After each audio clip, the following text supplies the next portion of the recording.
sé qué tienen tus besos, pero quiero más de esos tiernos dulces, dulces tiernos.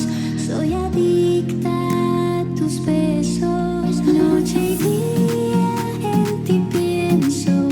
Lo que siento es inmenso y no hay nada más que eso.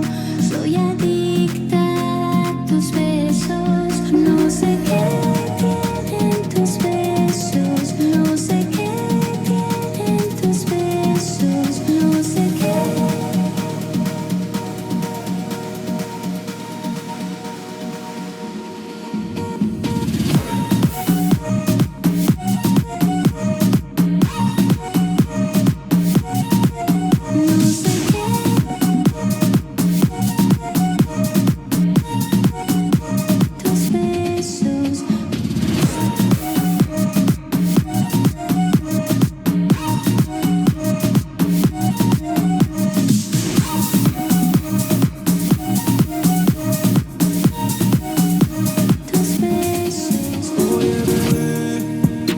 Besos son como un caramelo.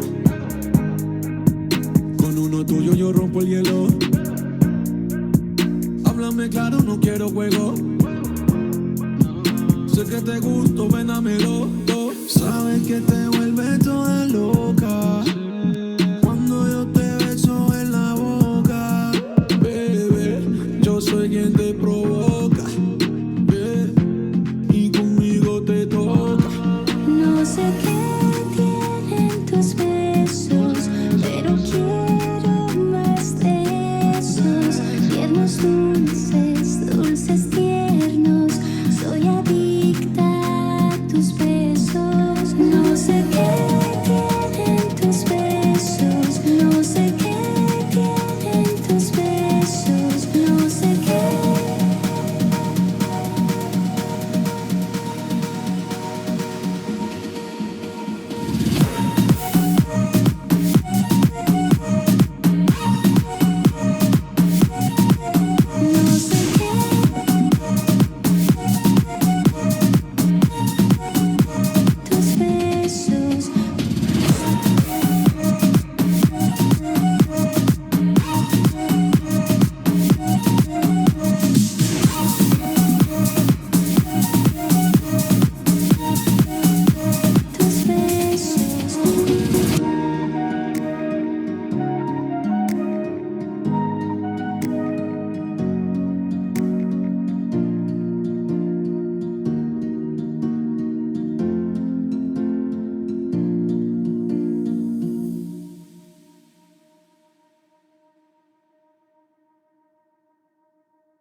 I feel your touch dip in my heart through my soul, looking back on to all the things I should have done. I'm sorry I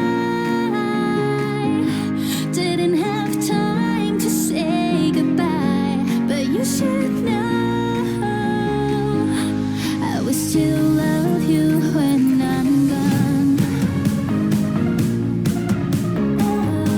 I will still love you when I'm gone.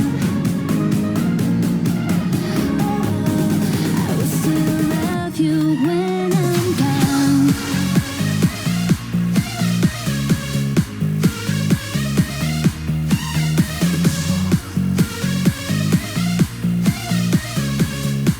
I will still love you when I'm gone.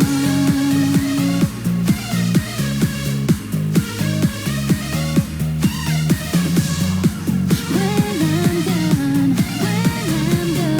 I will still love you when I'm gone. If you're alone, look up the stars and I'll be home. And if you smile, remember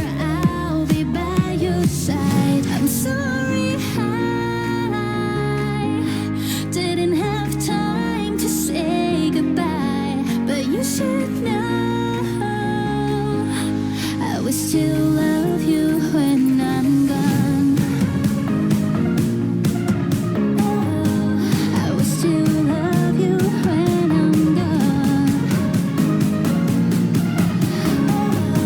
I will still love you when I'm gone.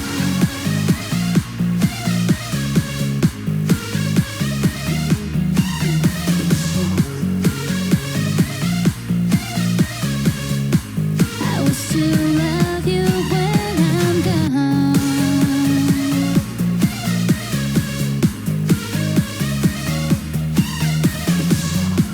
When I'm gone, when I'm gone, I will still love you when I'm gone. I want you to know how much you changed me. With your love you made me a better one. And please don't forget how much I loved you. You'll always be my only one.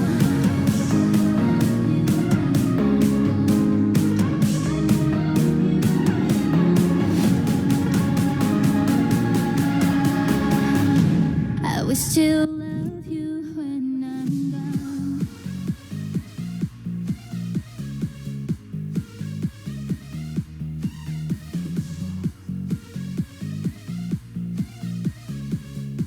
I will still love you when I'm gone.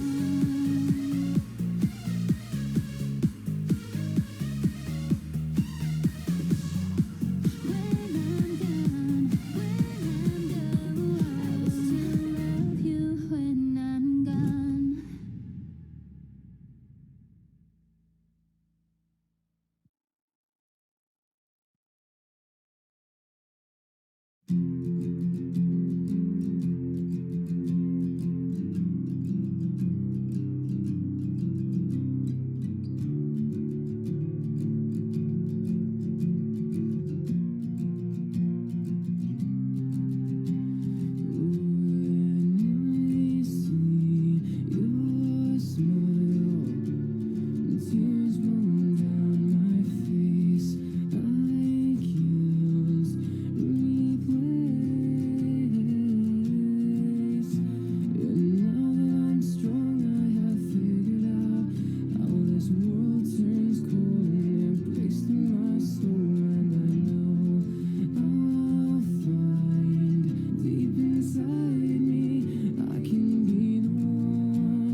morning.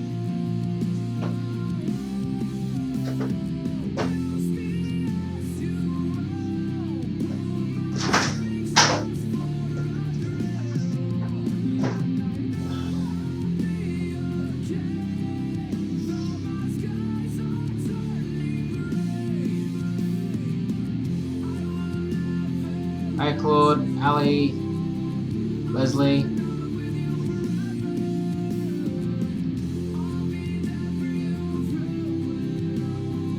No need to say that you've been read, Ali.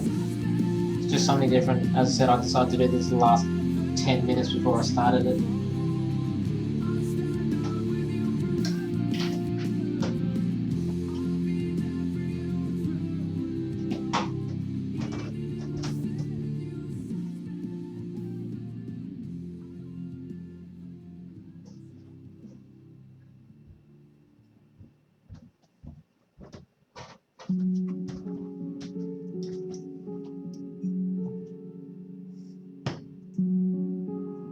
Yeah, take your time, Claude.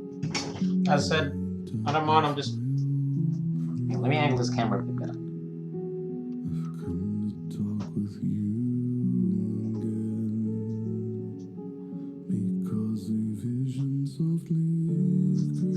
You know, it's Friday morning. Yeah, Friday morning for you guys, Sunday morning for me. Will be Saturday for Ali in a few hours.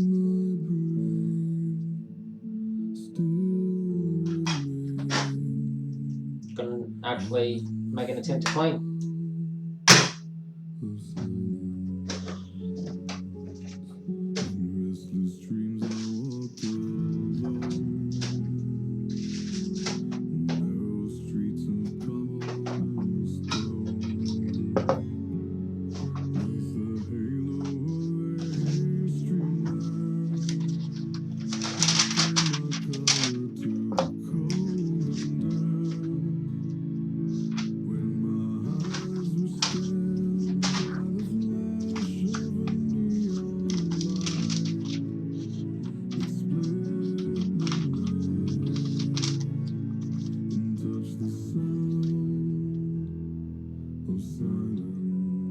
Well, Leslie, if you want, and you got a spare few minutes, if you want to just jump on the webcam or on your phone and talk, there's the link.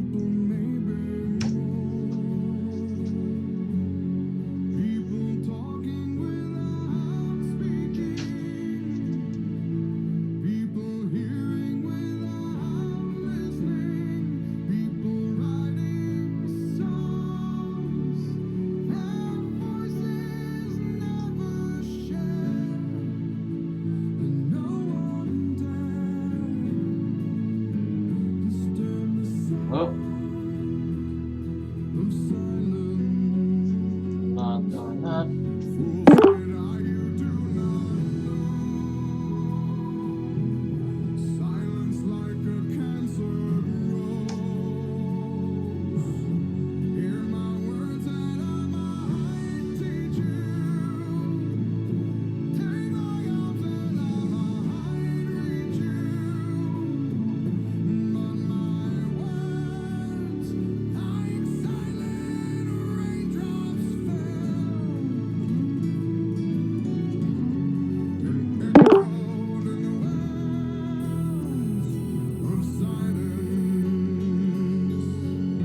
Hey Leslie, Hi, how are fine. you? So what are you doing that you're swearing a lot? And I think you just cut out. I'm about to come back again. Oh, there you go. So what are you doing that you're swearing a lot? I'm been trying to fix some point, So what, sorry? some switches on the layout. Ah, okay. It's just not working out the way you want it Hasn't been for years. to? Oh. But I've just got them to work. Oh, wow, really? Actually, you're familiar with the McKinley Railway, aren't you, Leslie? Vaguely. Very ambitious. Anyway, I was just... Like, I've been following him for years, and I just caught up with the updates because I was watching... Oh, who was it? It was another pommy bloke who has a channel. I think his layout's Chadwick and something.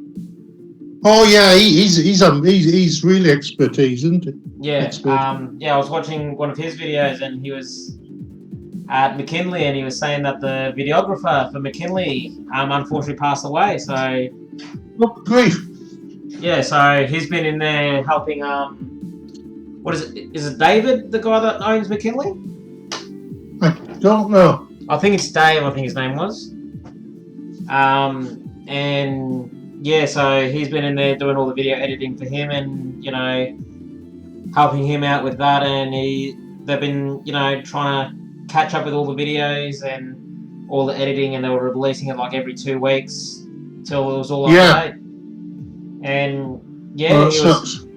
Yeah, well, but apart from that, the last video I watched from Kinley was he was talking about the station he's building on top of the staging yards with Sheffield. Right. So he's going to have a loco shed, freight storage, and point-to-point work so you can do some switching.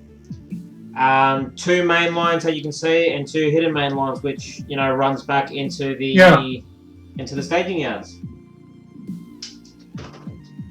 And yeah, he was talking about his RFID sensors and whatnot, and yeah, just basically That's updating very that. ambitious. Yeah. I've tried to keep it simple. We had some bad experiences trying to get points to work on my last layout.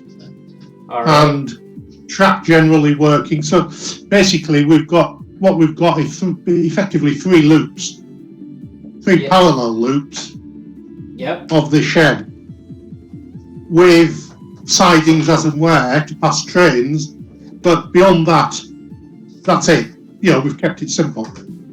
Yeah. So we just sit back and watch trains run. Yeah, and have a good old brewski. See if we can sort of show some of it. Oh, hard to see beautiful. That's awesome. Those tower blocks are great. So you're running American, are you? Yeah, Is that HO or N scale? N. HO? N. Oh, N scale. Yeah. Those are Kato GS4s. Yeah, I've got a couple of those. Hey, quick question. That Concord M10000, how's that go? Perfect. Not only the 10,000, it's hard to see. I'll just move it a minute. There's a Pioneer Zephyr there as well. Ah, yep. Actually, I was going to say, if you should have a look at. There's a train world here in Victoria, so pretty much supplies Australia, so to speak. And they've got a couple of Zephyrs, one Concord M10000, and I think they might still have an aero train as well. I didn't bother with the aero train. Somehow I didn't want buses running around the layout. I ended up getting one, and I'm kind of second guessing my decision. Yeah. Because like when The thing is, when I bought it, I was like, no, you go first. I was going to say I've got 170 locos. There's a fair range. 170 logos. Oh god. And Steve says I have a lot of logos. Well, I'm including things like RDCs and doodlebugs, but basically things that will move, I've got 170. Yeah, well, if it's got a motor, it's a loco. That's my opinion. Yeah, exactly. Yeah. Nah, when I bought the aero train, I was in 2 minds because I'm like, because it's the same price for the M10000 and the aero train, and I'm just going, do I want the aero train? Do I want the M10000? Do I want the aero train? M10000?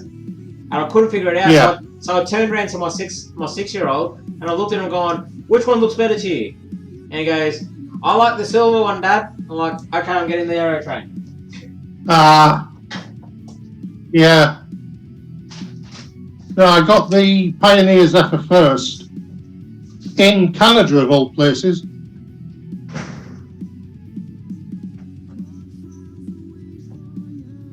But the M10,000, it runs on... Well, you can hardly see the wheels, they're so tiny. But it runs perfectly. Nah, it's good. I might have to invest. Or maybe I can talk to Train World and see if I can sell them back the aero train for the M10,000. Yeah. Mind you, I think they'd be happy to do it because when I first got the aero train, first thing I did is I converted it to sound. Yeah. Oh wow. So, which was a little bit of a chip for that? Yeah, it was a little bit of a hassle because what you have to do is because the DCC board sits in the second car behind the locomotive. Right. So to put the decoder in to make it fit, you have to rip out the seats and break them apart. Which Concord did design it so you could actually snap the seats across a few rows. Right. But yeah, the annoying thing is you look through the windows and it's like you see 3 rows of seats, the ESU decoder, and another 3 rows of seats. Yeah. Well, I've got mine on DC still, so I've got a mix of. I've got one track that's pure DC, and the other 2 are mixed, but one I tend to use DCC on because I've only got about a third of the local, well, less than a quarter probably, actually with decoders. Yeah. Actually, what was I going to say? What was I going to say?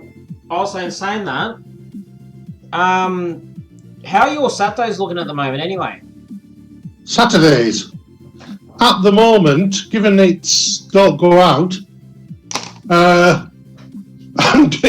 yes, as long as the other half doesn't want anything doing, I'm doing nothing. Fair enough. Hey, Claude. Hi, Claude. Good morning. Well, or good evening, I'm sorry, for you two. Nah, it's morning for me, it's afternoon for Les. Yeah, 2 a.m. 2 p.m. 2 p.m., okay. No, when you said you had 175 locos, Leslie, it made me feel better. I typed it in chat, but it came out as it makes steel better, so I don't know. I can't see, I can only see the whereby at the moment. It's I'm using my cell phone. Yeah. Yeah, I am too, so I can't see chat when I'm on here, but that's what I had before. Hang on, who is on there? Oh, got Schuylkill River Valley. Grandpa Rails, he's on. He says hello, Les. Hi. Who else is on there? There you go. Ally's on there. Yeah. Marty was on a minute ago. Eminem. Oh, okay. Was he? I didn't see his name. Hang on. Oh, Barn Full of Trains. He's on. Oh yeah, Eminem. Marty. Yeah, Marty. Man, I've got to learn all these names. Yeah, it's hard to interpret. It's hard to remember them all. Oh. Like as Steve puts it, Brian's got a mind for it because he's a school teacher, and you know he just sees the names and he's like, oh hey John, hey Marty, you know, and I'm just like, how do you know? And he's just like, Well, there's 8 or 10 guys that I know pretty well by name that don't have their name in their chat name. Yeah. But I see them all the time. It's the ones that I see every once in a while that I can't remember. Yeah, well, I've got a shocking memory when it comes to names. Like, if I start talking to people enough, then I start remember, but otherwise... You have a sleepy baby now. No more shouting, please. Am I shouting? Yes, so loud. Am I really that loud? Can I shut the door? No, I think we're on phone. How loud is loud? You're terrible with names. There's some school teacher that's great with names. He just sees them. Hey John, hey Marty, hey John. Is that loud enough for you? Love you, honey. She's got back from a drive. Birthday boy wouldn't go to sleep.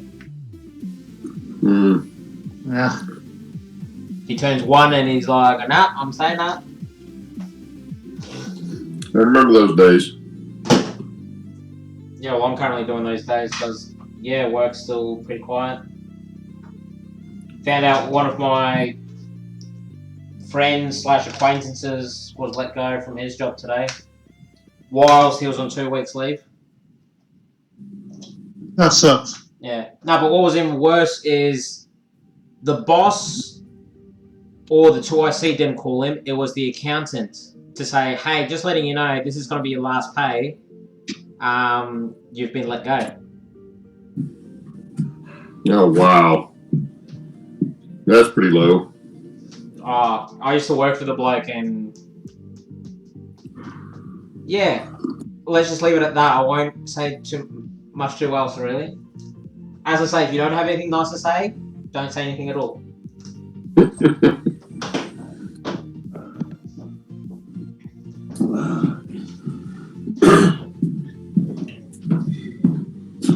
Hey Claude, you see those photos I sent earlier?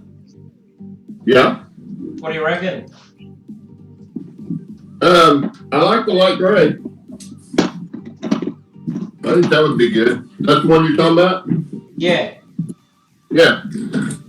Yeah. I think the light gray would be a good. It would keep it from getting too dirty from oils off of hands and stuff when people handle it. But also the other thing as well is it's a generic color. Doesn't matter what brand it is, it's going to be the same shade regardless. Yeah. It's a generic color. You still be able to see, the writing on it. And it would keep it from getting, dirty handled, Yeah. oils and stuff off of hands and stuff when they handle it. Yeah, well, the white will pick all that up. Yeah. Well, I was thinking after I finish it up, I'll clear coat it anyway. So, but I don't know whether to do just a dull coat or a gloss coat. Oh, I think a dull coat. That's my opinion. Yeah. Because did you see the last 2 things I added onto it? No. What's it called? You know all the markings on the side of the boxcar that said this is the weight, this is how much it holds, etc., etc. All that bullcrap. Mm-hmm. Yeah, I ended up because I don't have any decals for the boxcar, and I was contemplating doing a rider on there. I got nah, I'm not gonna do it. So I ended up printing it on A4 sheet of paper, cutting it to the correct size, and fitting it in between each of the ribs. So it kind of looks like a plate has been riveted onto the side of the boxcar. Oh, okay. And then, yeah, once I obviously dull coat it, it'll protect it. Okay.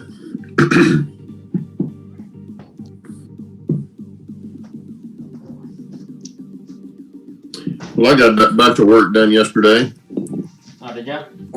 Yeah, while you're standing there close, I'll show you here if I can flip my camera around. Yeah, I worked on, I've got a ton of portals on this. Look at that. And I wanted to get the liners and stuff in before I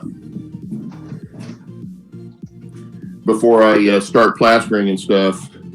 So I got all of them on the mountain in. Well, all but one. I got to get the liner up here on top done. But it sure made a difference on when you walk in the door what it looks like. Yeah. Actually, I'm not sure if you know this technique, Claude. But do you know how to make the grass tufts?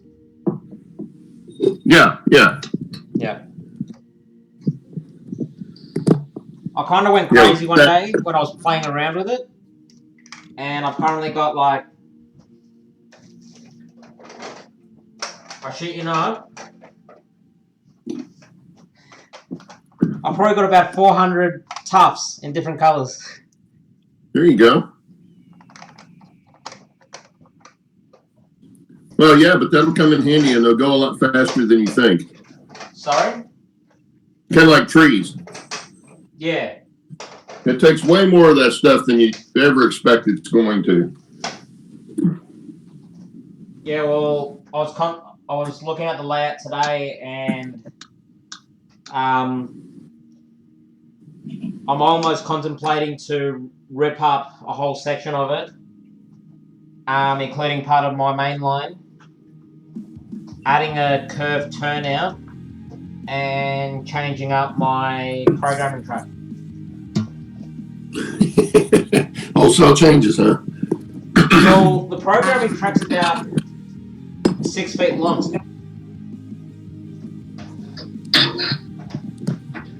But the way it's put together is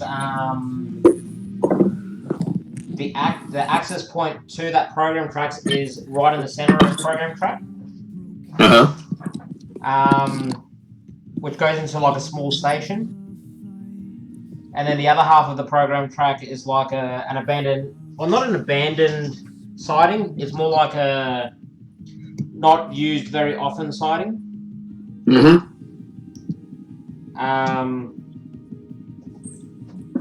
But yeah, so I was thinking of, drastically making that bit shorter, making the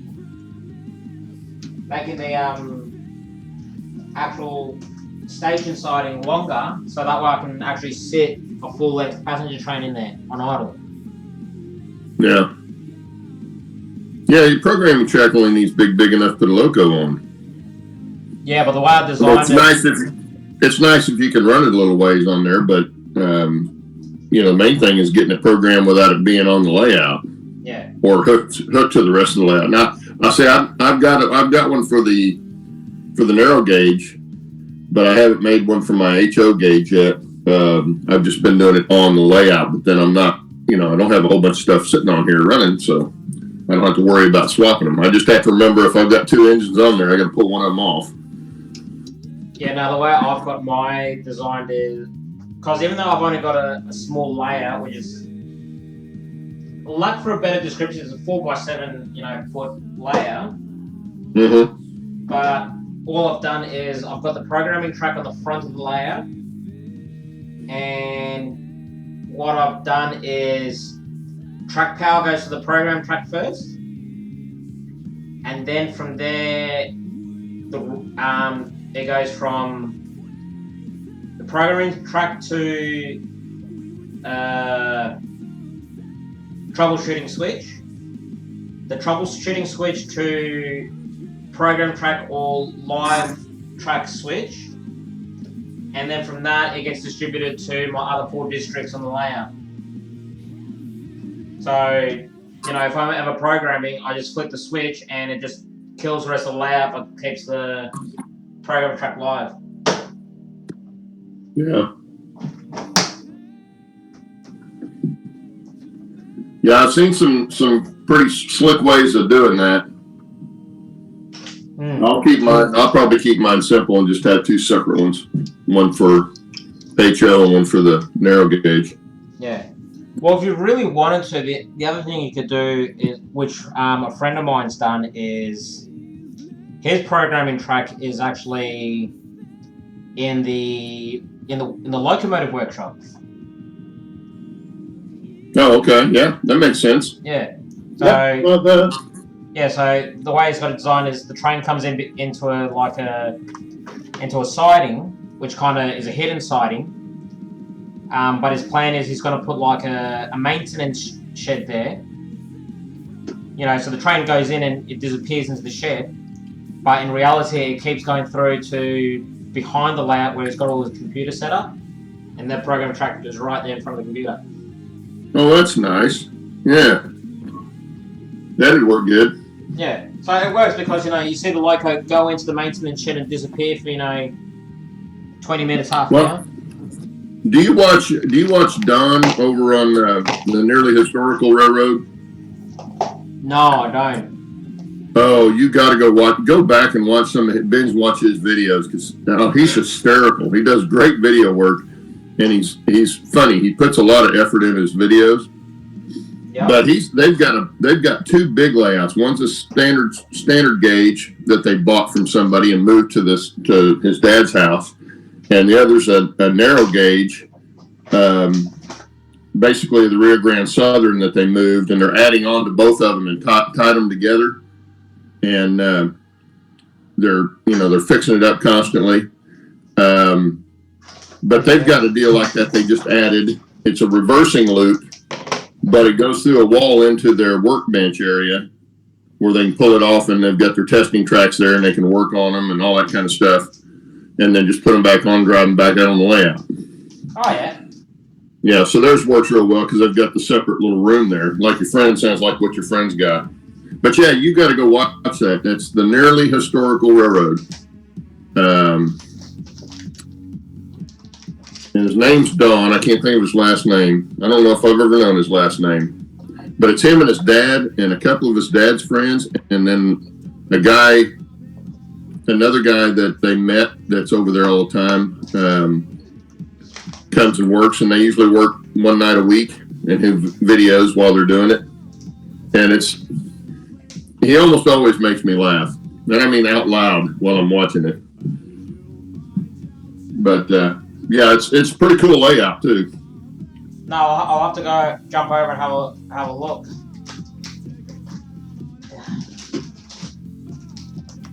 Yeah, he's one of them I never miss. There's only about 7 or 8 that I never miss. And his is once a week, and I never miss it. Yeah, well, now that I've got all the spare time on my hands, I've been, on, this channel, I've been basically, having a look at what live streams are on and subscribing to them. Mm-hmm. But I've also been doing that the same on my other channel as well. Oh, Sparky's on! Hey, Sparky. Hey, Sparky. I'm going to go grab some more coffee. Be right back. All good.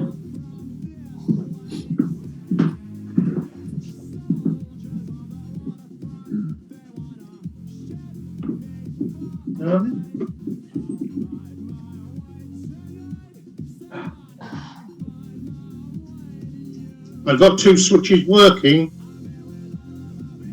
Then found a short. Now I've got 1 switch working. Oh, I've still got a short. Still got a short. That's so. Still got a short. Jesus.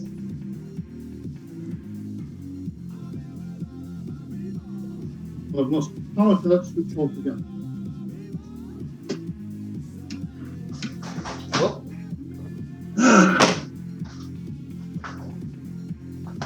Can you believe I bought these risers brand new a few years ago? Woodlands Phoenix? Yep. I've opened the box, that's as far as I've got. It worked. No, I was going to use them to fix up a layout and then I decided to go down a different route. Right.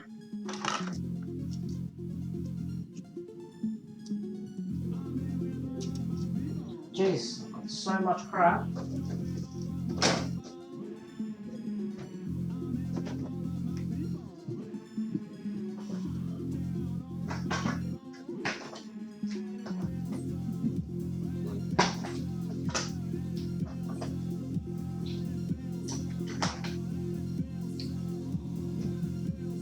Taking that a bit.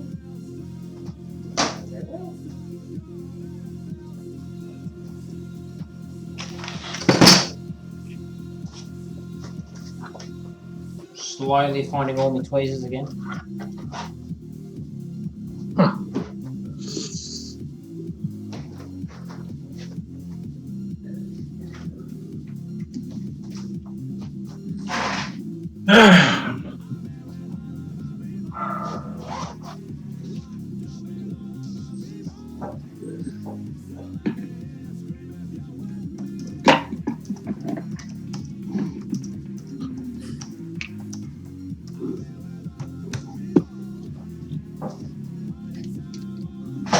Wow. Woo, hey, brush. Oh, it's good one, too.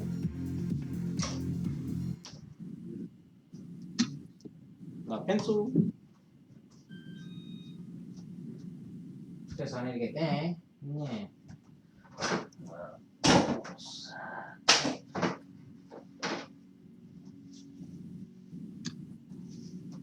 There close.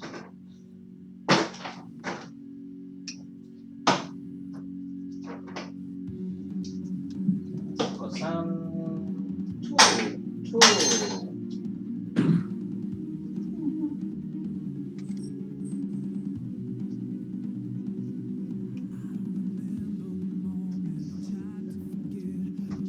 One thing I never got to install on my layout. What's that? It's a timer. Huh? So I knew exactly how many hours I would clocked onto my layout.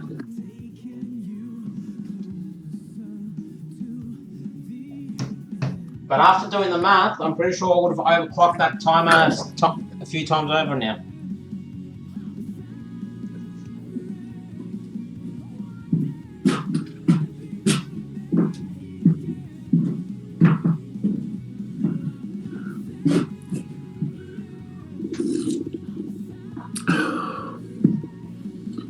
Oh, mercy. I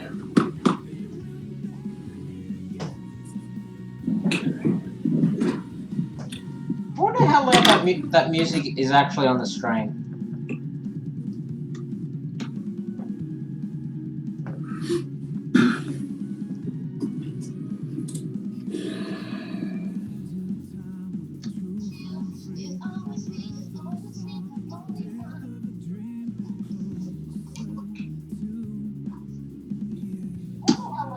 That music is actually on the screen.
That's from Steve.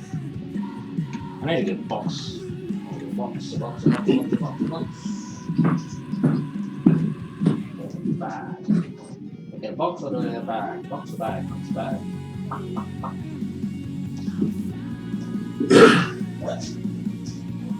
Okay. Steve can have a bag.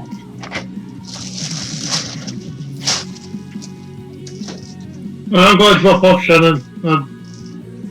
The two switches that were working are now totally wherever. Yeah. We'll So I need to Leslie. start doing. Yeah. We'll talk soon. Because yeah, we'll try and organise a Saturday where you can jump on to the Saturday show and yeah, maybe we can talk about your layout and whatnot. Yeah, sure. Alright. Easy done, Les. See ya. See ya, take care.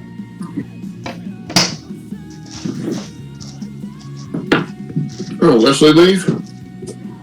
Yeah.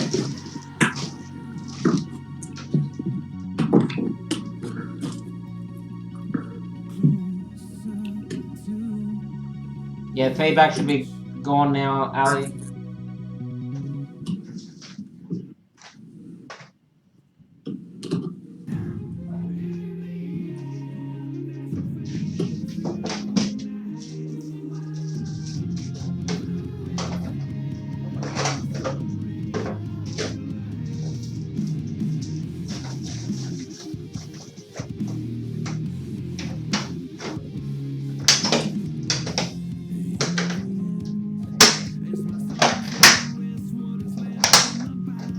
Hey, Shannon. Yeah. Thought the baby was sleeping.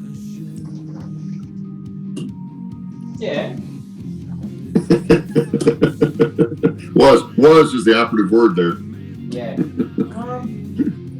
Why is this tub empty? What's in this tub? Was there anything in this tub? That tub's got that still.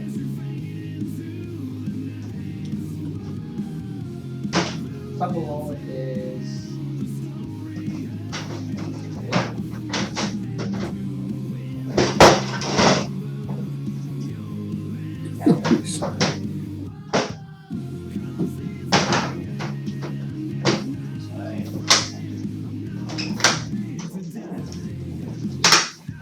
Hey, Shannon, that'd wake me up, and I'm in the States. Well, what can I say? I'm pretty loud. Yeah, I thought I was loud. Now, what makes it annoying is I mean, I've got industrial deafness, so to speak. Yeah. Like every time I get, do hearing tests, I'll pass the hearing test, but I need to do a specialised hearing test for industrial deafness. Because I'm pretty sure there are certain frequencies I actually can't hear. Oh, yeah. I think everybody's that way to an extent. Yeah, but what makes it worse for me is, like, the boss hates it because it's always, when I'm at work. If I'm working away at something and my boss is at the other end of the workshop, if there's something between us making a noise, regardless whether it's, mildly loud, well, not loud, like you can hear it mildly or extremely loud, I can't hear it. Huh. So the workshop radio, we don't have it blasting, but we hear it in the background. But that's just, but that's enough for me to, unless he's like within 6 feet of me, I won't hear him. Huh. And yeah, the amount of time, and I know it frustrates him because every time he calls for me, I'll just be working, and then next thing I just hear that, Shannon! I'm like, what? What did I do? I've been calling you for the last 5 minutes. Where's the phone? I'm like, I want to hear you. Yeah.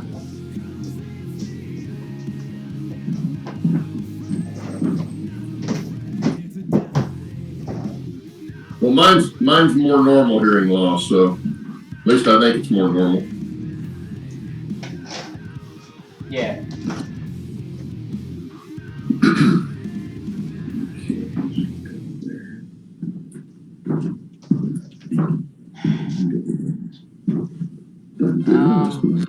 Oh, Grandpa Rail's left.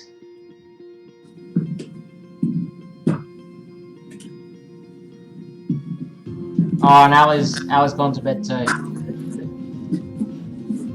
We have to admit, Shannon, we're a lot to take this early in the morning. Say what, sorry?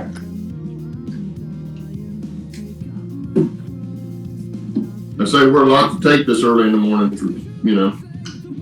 Yeah. Not everybody can handle that.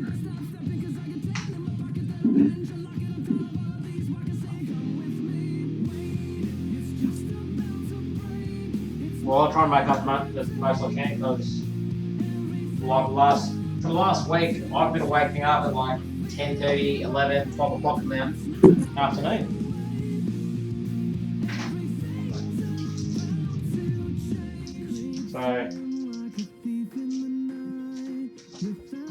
So realistically, this is my normal now. Yeah. Well, I can understand that.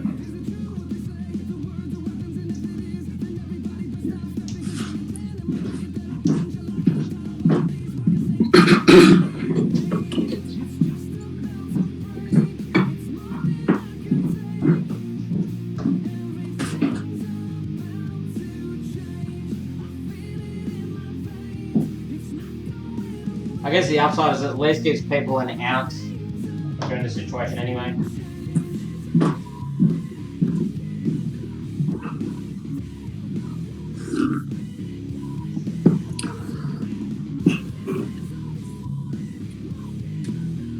Well, I ran out of cork yesterday, so until I get back to the hobby shop, I'll just be laying some ties. What about cork underlay for the ties, or just, you know, cork sheets? No, I'm using Midwest cork, actual road bed. I'm using N gauge for the narrow gauge. Yeah.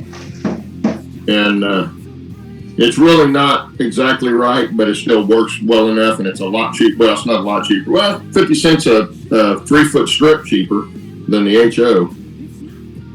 So, plus if I buy it in a full box, I know the guy at the hobby shop, he gives me a 10% discount on it. That's good. What you want? Yeah. I'm on the same footing with him as my wife is with the guy at the liquor store.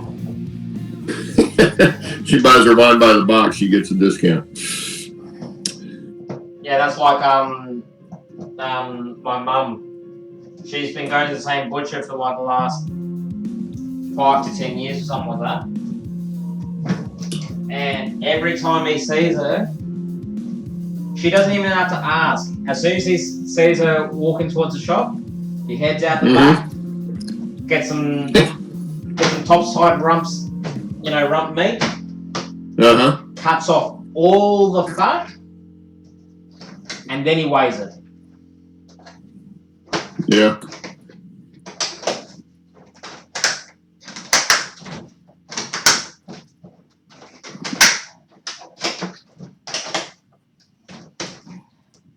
Now, I think that's going to be too high.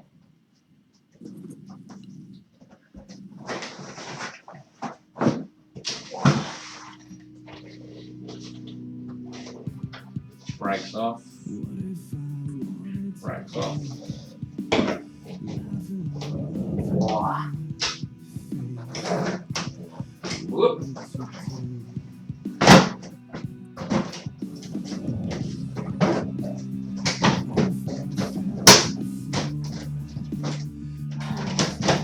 Literally that little bit too high.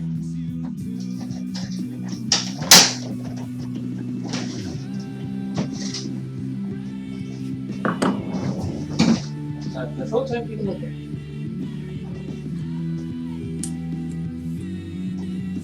Which gives me all the open space for crap.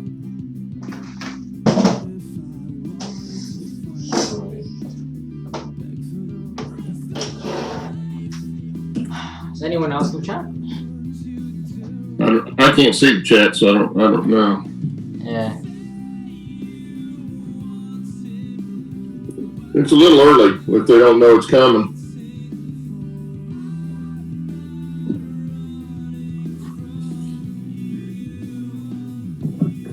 Yeah, well, I'm starting to get used to the times. Like currently, it's what 12, so it's 9:30 Eastern at the moment,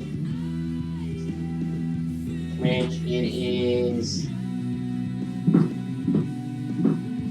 just about 7:30 Steve's time. Yeah, because it's 8:30 here, so no, it's 6:30 Steve's time. 6:30 Steve's time. Yeah. Do you have any twine or string? Hang on, I'll be right back, Shannon. All good. No, good. I'll have something. With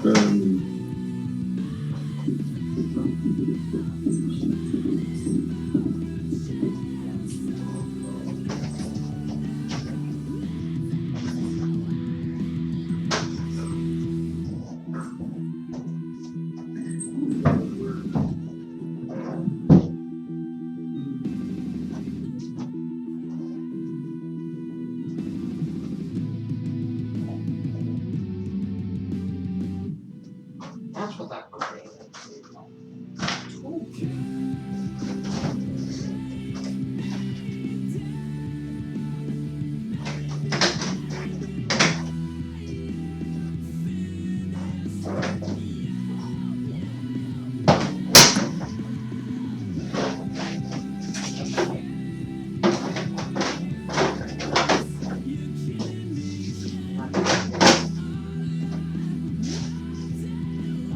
This yeah. Ching.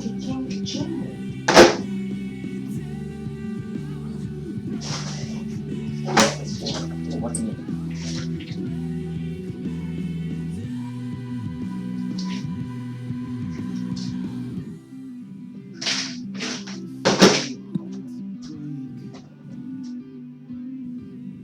Gotta pack that up. That's gonna go back on that box.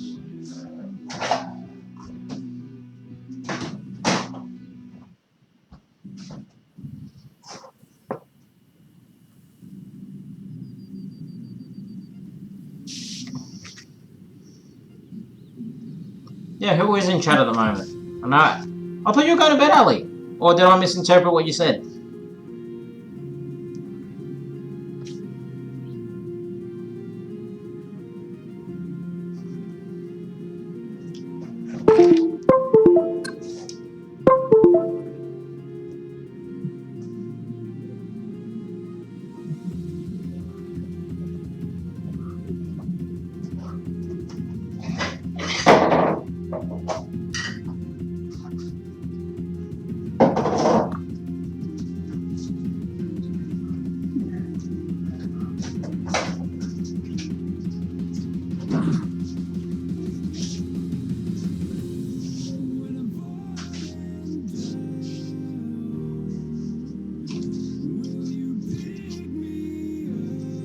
Oh, Les, you serious you made a rat's nest out of it?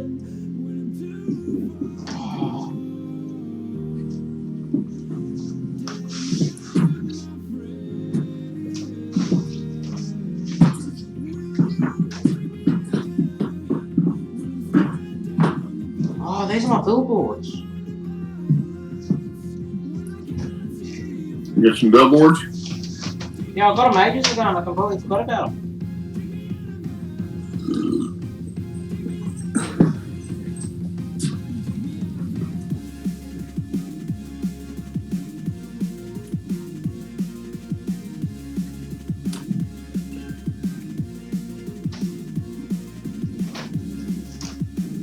These are the billboards I got myself.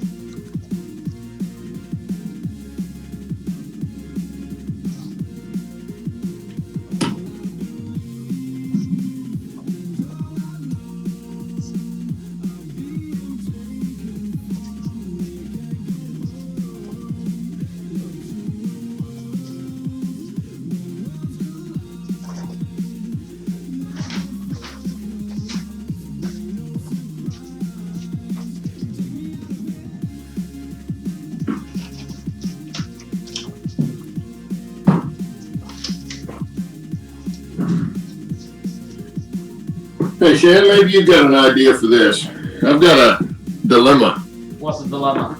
A small dilemma. Well, I've got, okay, you have to kind of see the camera here so I can show it to you.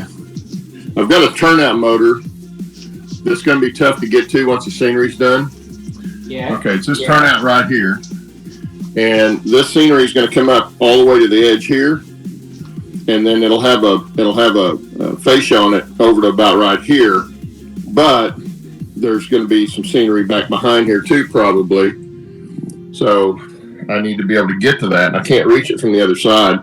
I was thinking about putting it up on top, flip it upside down. It's a tortoise motor. Yeah. And then get some foam and carve a rock with a cavity over it so I could just set it right there over it. Well, where that turnout is, how's that scene going to be depicted? Like, what's actually going there? Well, it's going to be pretty sparse. I'm going to have a little building like that and probably a water tower, and the rest of it's going to be scenery. It's not going to be a little town or anything. It's going to be, it's just going to be like a section house kind of thing or something. And And this is actually Timberline Junction, where it goes off to the two little towns. So there's not a lot here. Are you able to put like a signal box? No, I'm not going to have any signals. I'll have the switch stands will be the only signals. I'm not doing any. Yeah, I'm not doing any regular signaling on the layout. But I thought maybe if I could turn that. I can redo this tie bar, so I can turn the tortoise upside down, and still use it up here, and then I can cover it with, say like make a foam rock and cover it. Yeah. So I could just pull that rock off and get to the switch motor. That's my only concern. Otherwise underneath it would be fine, but if it ever goes out, it'd be a real booger to get to. Yeah, no, I know what you mean. I thought about maybe a little, mount it over to the side and cut that space out, make it like a hatch where I could just pull the whole hatch out. I could do it that way too. That's a little more involved, but it's doable. But right now is the time I need to think about it, because if I put a hatch in it, I've got to be able to take this piece off right now, which I can still do. But anyway, I didn't know if you had a good thought, a good idea on that or not. I guess the other idea as well is you could move the tortoise motor not out of the way massively, but like position it and then use rod linkages to actually change the turnout. Yeah, I've got some remotes, tortoise remotes. I don't like the way they hook up. I love the tortoise motors, but their remotes are kind of screwy.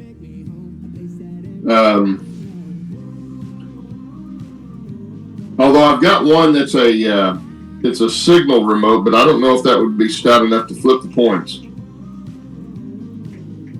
What was that again? Sorry. I've got Circuitron makes a linkage for like doing a semaphore or something like that. Yeah. It uses a little cable, but the cable's not, it's not very big, and I don't know if it'd be stout enough to do the points on there. I don't think it was intended for that. I think it's intended to do some, extra. Something extra like signal. Yeah, I'm not sure how familiar you are with DCC concepts.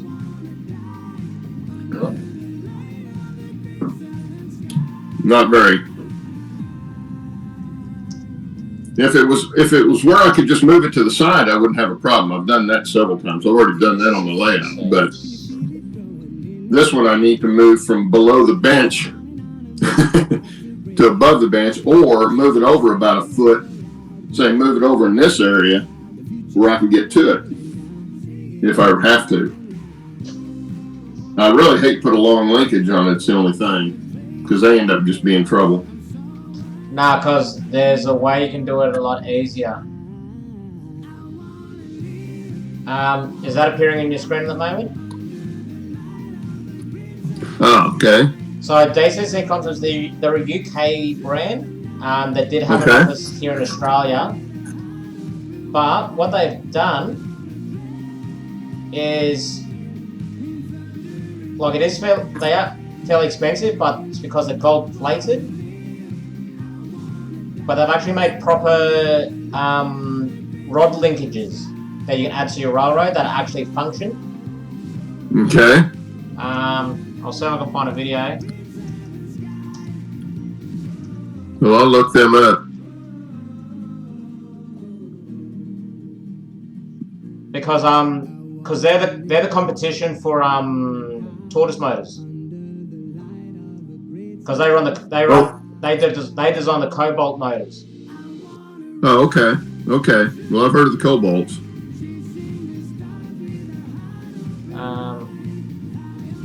Point.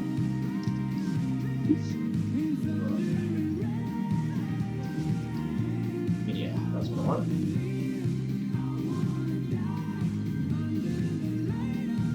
There you go.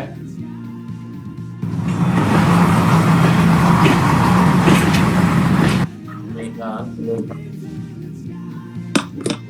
Still seeing that fine? Yeah. So this is actually they've installed made a small diorama to show it off, but this is actually them working. So you've got all the proper, stands for the wiring. You can buy the full kits, or you can just buy the linkage arms and whatnot.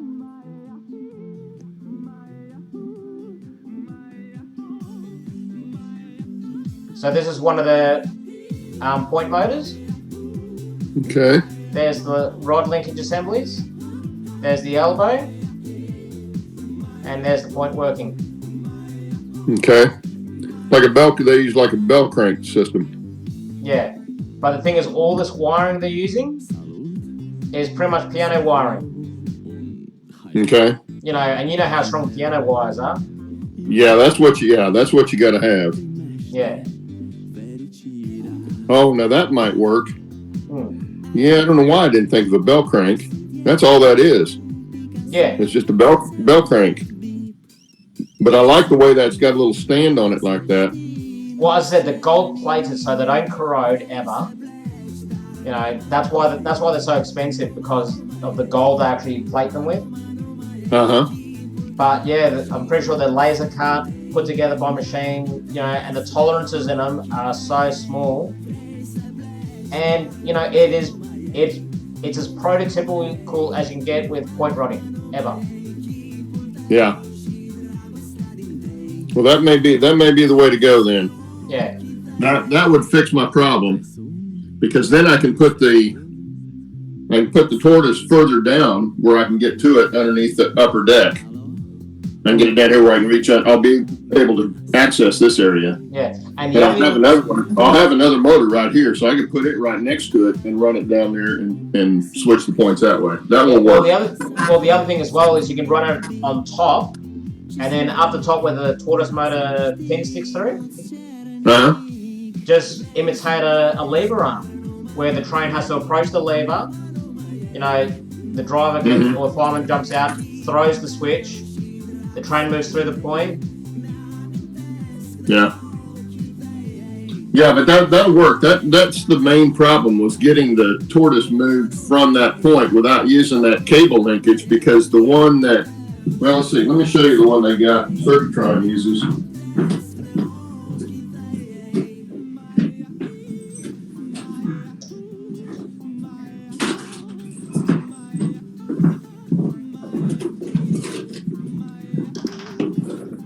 Theirs is basically the same thing, but they use I don't know if you can see that wire, but that wire, I don't know what the tolerance is on that, but it's not very big wire. You're showing the wrong camera. Very small.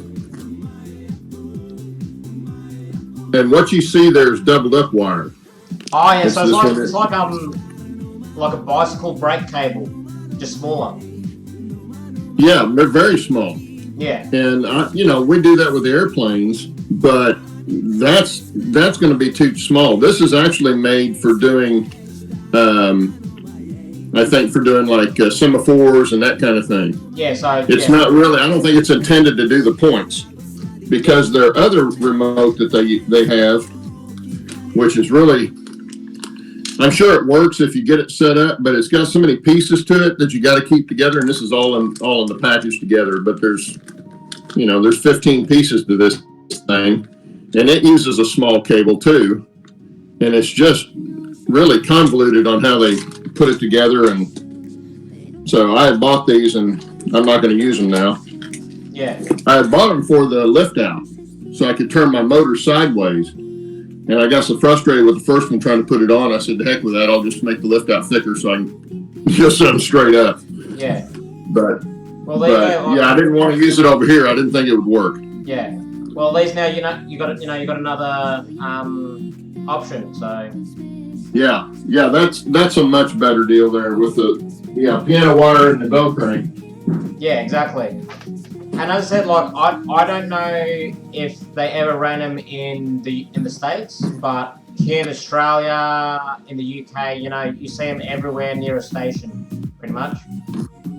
Because because basically the station master would be like, oh, there's a train approaching, I'm going to put it on track 2, track 4, or opposite the siding, or let it bypass through to branch line. Yeah. So, there you go. Actually, Leslie was saying it's very popular over in the UK with fine scale modelers. Okay, well, I've heard of them, and that's probably why, because I know the Cobalt motors. Yeah. There's a guy there in Australia. What the heck's his name? He does a real good job with his videos, and he's building a massive layout with like 2 great big helixes in it.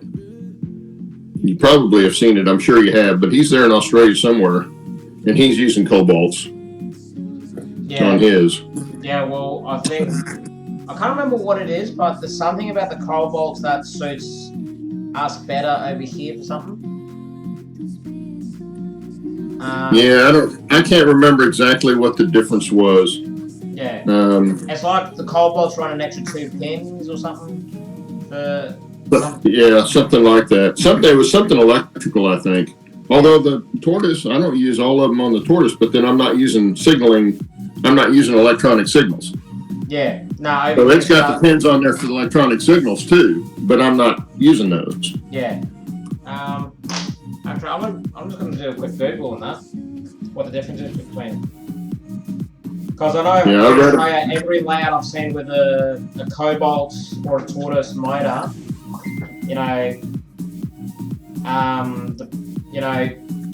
those layouts basically have fully working signals. It's it's not your average layout kind of setup.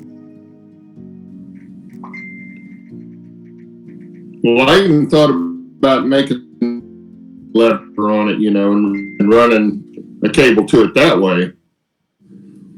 But I really don't want to do that. I want to keep them all the same, and I'm going to be using the touch toggles. So as you move around, I'm not on the controller. You are going to have to flip it, but it's not going to have to. It's not a manual flip. It'll be electronic. Yeah.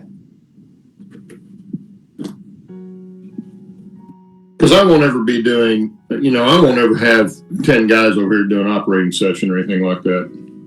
I don't even know anybody. The only other guy I knew in Tulsa, personally, that had trains, and he had Garden Railroad. He passed away a couple of years ago. And, nobody else I know does it. They have a couple of clubs here, HO clubs here, and a couple of N-scale clubs. But I was just in an airplane club. I know what that politics is like, and I just don't care to do that anymore. Nah, it's like the politics here in Australia. It's pretty much the same. Like I'm only familiar with a few of the clubs here in Victoria, but with my mates who know people a lot more better than I do through the clubs. Mm-hmm. They'll just go, oh, this just happened with this club against this other club, so this club told this club to go get fucked, and exactly. Yeah, it's kind of like okay. Tortoise. Well, and of course, your club, no matter how big the club is, ours would get up. It was always anywhere from 125 to 200 members any given year, and anytime we had an event or anything like that, or a work day or anything, it was always the same 10, 12 guys that would come work. Nobody else would, but then they always wanted all the benefits of, of like they were out there working all the time. But that's, that's any group, I guess, any kind of organized group like that's going to be that way. The few do for the many. Yeah. Well, the other thing as well is the bigger the group, the more opinions there is. The more opinions, the more clashes there'll be. Oh yeah, it's like when I got elected president several years ago to the club. It wasn't 24 hours, and I had 6 requests for stuff. they thought because they knew me real well that they could come straight to me and get something done. And I had to explain to them, that kind of stuff's got to go through the club. It doesn't go through one person. Yeah. But it didn't stop them, so.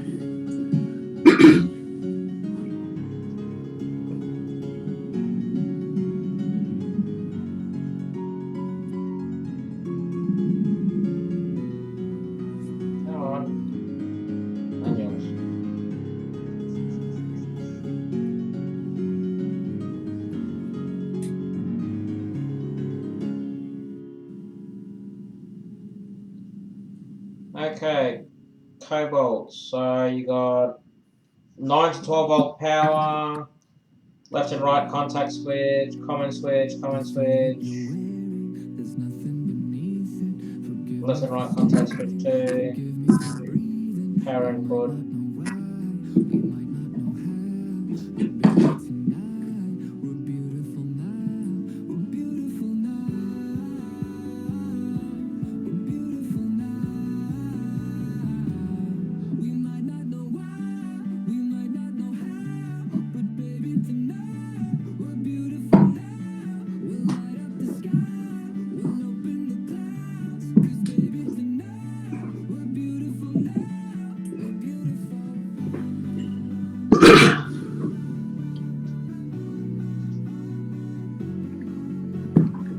It's raining over here at the moment.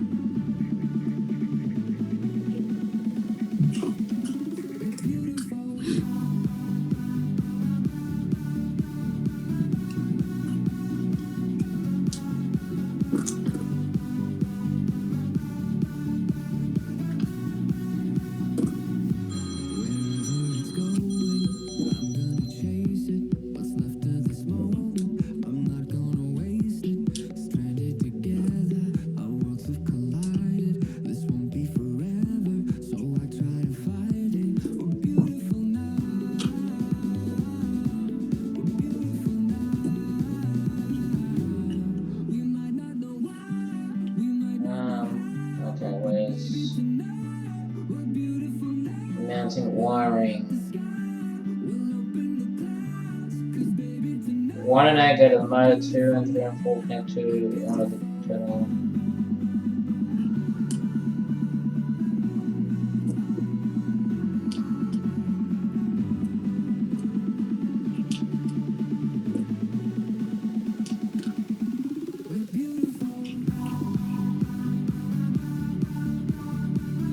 I think the difference between tortoise and cobalt is I think the cobalt's actually has an inbuilt circuit for DCC. Okay. Kind of like the Smales. Tortoise makes one like that, but it's a lot more expensive. It's got the decoder. It's got the decoder right in it, so you just program each turnout motor with CVs, and then you can do it from your remote or from your throttle. But since I wasn't doing that, I didn't need anything like that. So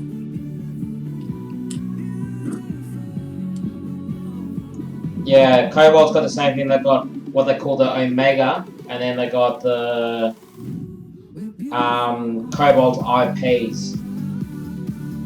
One's an analog, one's a digital. But I think the main difference is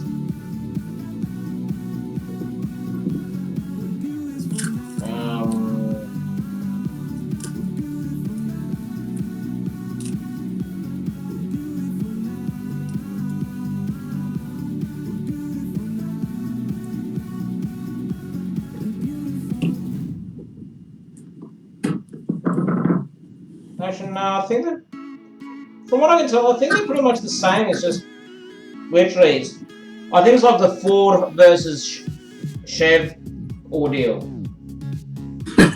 could be. Yeah. Basically the same thing, just different flavors. One's green and one's blue. Yeah, pretty much. I think the cobalts are a little bit shorter. They don't, they're not as long. But the tortoises have been around forever. I can remember seeing those back when I was back in junior high school, looking at Model Railroad magazine, seeing the tortoise switch machine, and thinking, what's so special about that? But yeah, once you get up and you appreciate the difference between a solenoid snap switch and a slow motion machine, there's no, it's no contest, at least not for me. Yeah. But I did find a place. There's a place called Narrow Gauge, Colorado, or Colorado Narrow Gauge, can't remember which. Guy, I think he works out of his house. But he's got some really good prices. And on tortoises, if I buy them 6 at a time, you can get them for about $13. Oh, that's cheap. And the only place you'll find them cheaper than that, or as cheap as that, is on eBay, and they'll be used. Yeah, exactly. So I've been buying them 6 or 12 at a time because, I've got tons of turnout motors. Yeah, well, with the size of your layout, you wouldn't buy like 100 all in one hit. You'll do one section, you go, okay, that section's done, it's working, I know it works. Next section, okay, I need 12 motors, and then you move on the next section. Well, it's like when I was building airplanes. I'm building quarter scale and third scale airplanes. And the last one I built, the guy probably spent. Now he got a motor, an Austrian built motor, that was almost $5,000 just for the motor to put in it. Yep. But on a regular airplane, if you get the typical motor for a third scale airplane, you could probably get the motor for $700-800, and then you're going to spend another $25 on the rest of the stuff for the airplane, including the kit. But that's covering and everything, so you can have at least $3,000 in one, probably. Yeah. If you build it now, they have all the ARFs now, which you can get those a lot cheaper, and you don't have to do as much work on them. But then you got the same airplane everybody else has got at the field. They all look alike. They all, they're all exactly the same thing. So I never went that route because I always liked the unusual. Yeah. So that's why I built the scratch. The scratch built the Sopwith triplane.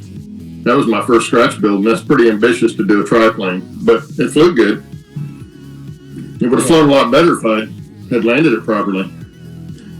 In the air, it was great. It was landing that was a little bit of a challenge, at least for me. But then see, I don't know if that comes out backwards on your screen or not. Can you see the back of my shirt? I'm all thumbs. What's your point?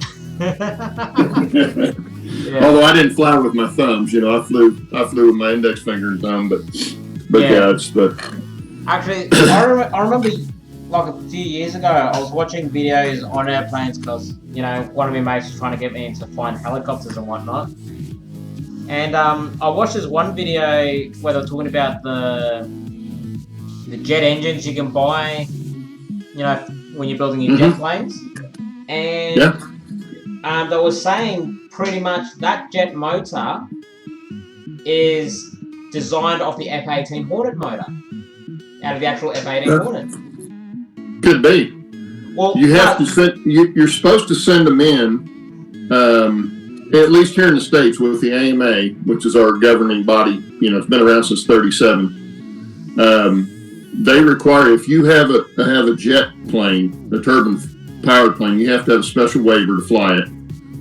And then every 1,500 hours. It's not 1,500 hours. I can't remember the time limit, but it's not very long. You've got to send it into the factory and have them overhaul it. Yeah. Just like a real jet turbine. I mean. Oh yeah. But that's the thing.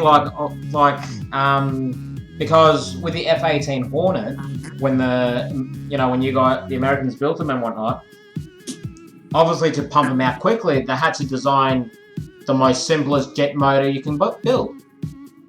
Mm-hmm. And all the manufacturers did is they just gone, well, you can't get any simpler of a jet motor than that, so let's just make it smaller. Yeah. And because the video that I was watching that was explaining all this was a guy built his own F-18 Hornet, jet plane model. And he pretty much said, apart from, pulling the lid off and seeing all the electronics, everything is pretty much prototypical. The landing gear, the way the landing gear folds out and all that, and the motor. And I'm thinking, hang on, how's the motor prototypical? And that's when they went into the whole thing saying, that the motor was designed pretty much off the same plans for the F8 motor. Yeah, the model ones are usually a little bit simpler, but it's still the same basic concept.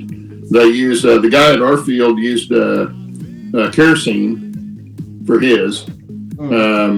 He would start it with propane, get it fired with propane, and then it would run off kerosene. Some of the guys use actual Jet A on it. Like gas, as we call it here. But if you look up Top Gun in Florida, RC Top Gun, something like that, down in Lakeland, Florida, those guys they get judged to be within, I can't remember if it's 5 or 10% of the prototype. That's paint color, lettering, everything. Wow. Because they get judged on static and then also how they fly it. But yeah, those guys can build. I mean, they'll open it up. They'll open up a World War II airplane, open up one of the wing panels where the machine guns are, and they'll have all the ammo in there. The ammo belts and all that stuff in it. Yeah. Yeah, and all the wiring and tubing that would have been inside that bay would be in there, and it's pretty impressive. I never got that far into it. I like, if it looked good to me, I was good. But I never did competition either. But that's an invite-only competition. So the best of the best are there. Oh yeah. And they've got some pretty slick airplanes. Yeah. Well, in saying that, I don't know if you guys, if any, the car guys over in the States do it, but I know a couple of the Australians have. Have you ever seen people build a jet engine out of a turbo? Huh. So basically, they get like a turbo out of like a diesel truck or out of a four-wheel drive, something big and beefy out of a junkyard. And the easiest way to make it is basically a barbecue propane bottle. You plumb it up with all the fittings to go into an old disused fire extinguisher, right? So you cut it up, put basically a central, a central combustion chamber, and then you plumb up the fire hydrant so the intake of the turbo enters the fire hydrant and swirls it around the actual combustion chamber before reaching the end. And then at the end, obviously you got where the flames actually meet up with the air, and then with the superheating, when the air is superheated and then gets pushed back out to the the exhaust side of the turbo, obviously it spins the turbine on the exhaust side. Only downside is the only way to start it up is you have to get like a leaf blower or like a drill with a special fit just to get the turbine spinning to get enough boost pressure in, and then once it was done, you can control the speed with the amount of propane you were putting into the combustion chamber. Yeah. And that's a simple jet engine. Yeah. Yeah. That the superheating part of it is the same as what they use on steam engines. When they started superheating them, they got a lot more horsepower out of the steam engines when they figured out how to do that. Yeah.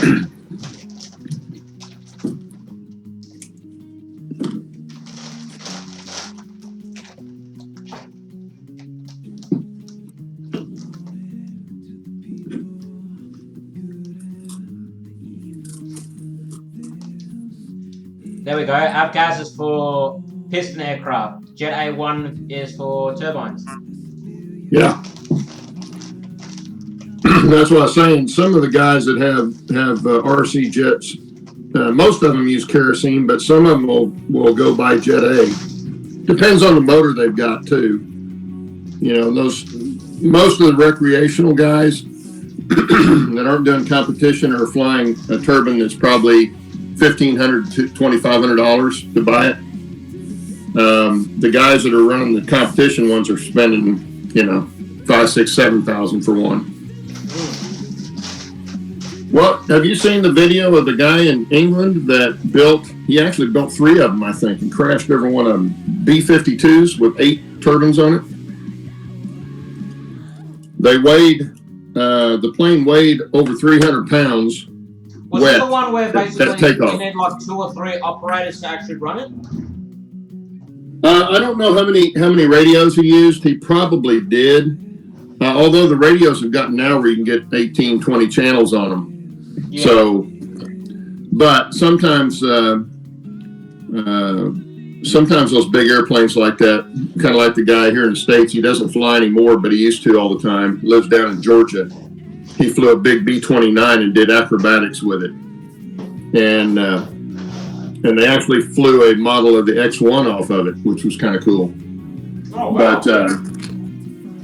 But yeah, they had an extra guy for the X1, and then I think he had somebody at least standing by with him while he was flying the B-29 to be able to take over on another radio if he had to. But he would do flat spins, inverted flat spins with that B-29. This B-29 had like a 22 or 23 foot wingspan on it. Jesus, so to flip that upside down was a fake. Yeah, he would flip that dude over. It flew with 4 80cc engines, and it was pretty impressive. You can find video of him too. Just do RCB-29 and you'll see it. Trying to think, Mac is his first name. I can't think of his last name there right now. But anyway, yeah, he was a pretty good pilot. And they crashed one. They crashed it the last time. He had crashed several of them for different reasons. Some of them, the plane just got old and fell apart, or sometimes it dumb-thumbed it. But in fact, when he was here in Tulsa, 15 years ago, on the day before the event, we were out there watching him. He was practicing at our field because we got a fairly small field for that big airplane. And he took off, and we thought, why is he so sluggish taking off? Well, come to find out, both engines on the right wing were just idling. They forgot to plug in the servo wires when they put the right wing on. And so all they had was the left wing and one aileron and rudder and elevator. Just doing this. Yeah. Well, he just took it around in a circle, and he landed that thing like it had all 4 engines going. He's a pretty good pilot, but, he'd been doing it for a long time. But the last one that he crashed, they lost it at, I'm trying to remember where he was. It was someplace. They had a bunch of tents and stuff, and the plane went into the tents. Luckily, nobody got hurt, but it could have been really ugly. Oh, yeah. And so he decided not to do it anymore after that, which I can understand. I had a bad crash one time from servos that were glitching on me, and that spooked me for the rest of the time I was in the hobby.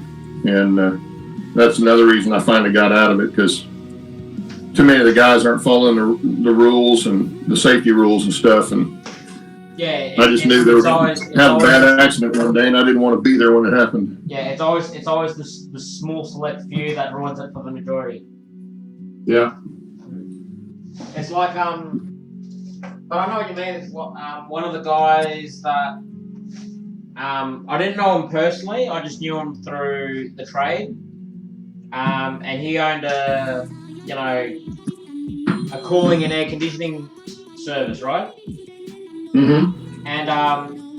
And for his hobby, he used to drag race cars.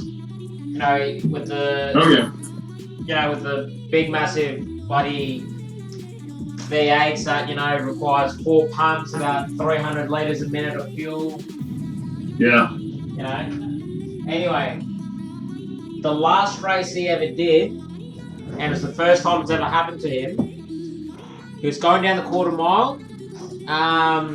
He was going to do like a 9-second run, and anyway, something malfunctioned and he lost his steering. Spun it, rolled the car through the finishing line, and yeah, luckily he managed to walk out of the car fine. Well, physically he was fine. Oh yeah, but no, mentally he's like, all right, I think it's now's the time to give the hobby up. Yep. Cut it loose before it cuts you loose. Yeah, but that's the thing. Like he hit it, like he'd been doing it for years. Oh yeah. You know. Well, we have used to. I don't know if they still do it here. Had dirt track racing, and my mom used to work for a guy that was one of the better ones. Well, he flipped. They were open wheel cars, and he got tangled up with some guys and went over the fence, which the fence was like 10 foot high. Yeah. They flipped the car up over the fence, and of course it hurt him. He was in the hospital for a while, but it was. He told my mom. He said it wasn't the physical stuff that bothered him because he'd been hurt before. He said it was the mental part of that happening, because he said if that had happened in the grandstands, it would have killed people. They were on the back stretch, but if that had been on the front stretch, it would have gone up into the stands. Yeah. And he said that was it for him. So he never did. He did race a few times after that, but he was always at the back of the pack. Yeah. Out of the trouble. He never would get back up in it. Yeah. So he said, what's the point of putting the money into the car and everything else and not doing anything? So he gave it up fully. Actually, funny you say that. I remember my old boss. He used to race. In the muscle car masters, as they call it over here. Which is basically all the muscle cars that the Australians used to race back in the day. And anyway,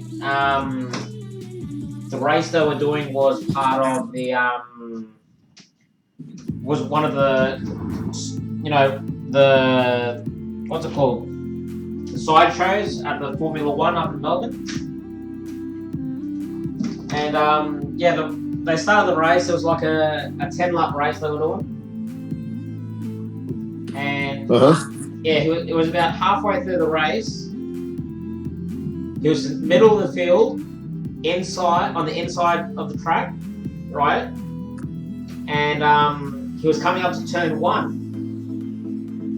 And he has like about 15, 20 cars in front of him, 15, 20 cars behind him. And he's approaching turn 1 at full noise. Taps the brakes, nothing.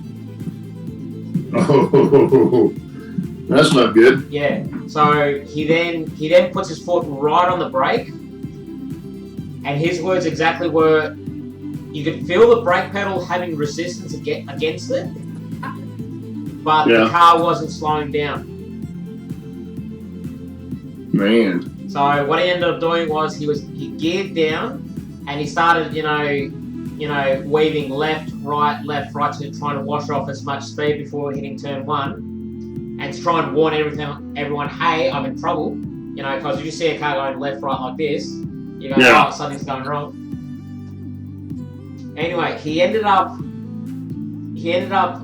coming into turn 1, plowing into his mate's car, and he hit this car so hard that he shortened the whole chassis by about 4 inches. And the only reason they found that out is because they couldn't open any of the doors, and when it came to repairing it, they went to go pull the gearbox out, and the gearbox was stuck in the tunnel. Oh man. So what they had to do first was stretch the chassis out on the stretcher before they pulled the gearbox out. But yeah, he pulled his car apart, pulled the master cylinder out, and it turned out what happened was the piston in the brake master split right through the middle. Oh wow.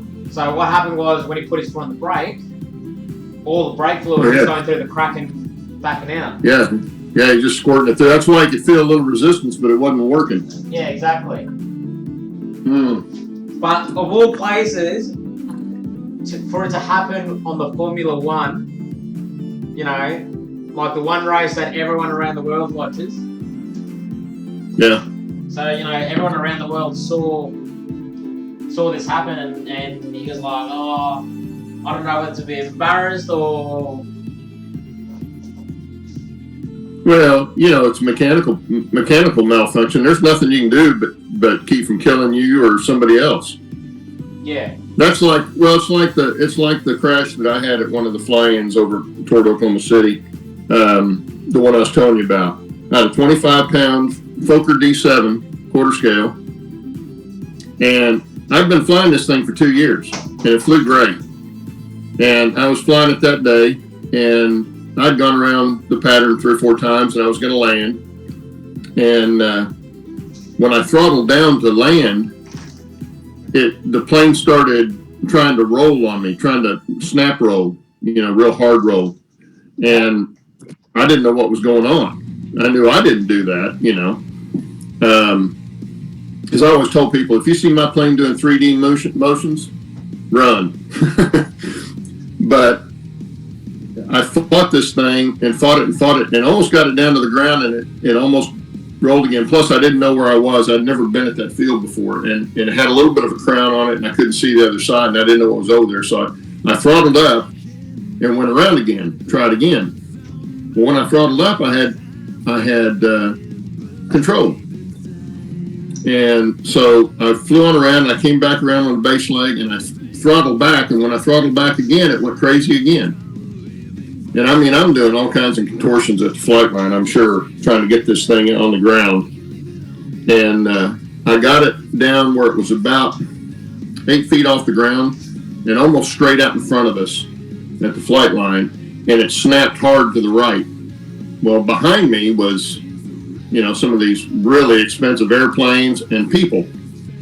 And so when it went over my head, which was past, that's the safety line, the flight line's the safety line. You can't go that side of the line. You're not supposed to anyway. Yeah. So when it did that, it was rolling to the right. Instead of fighting it, trying to get it back to the left and having it go crazy over the crowd, I just put the stick to the right and made it go in. And thankfully it did that. It rolled straight in and, you know, nosed in and crashed about 5 or 6 feet behind us.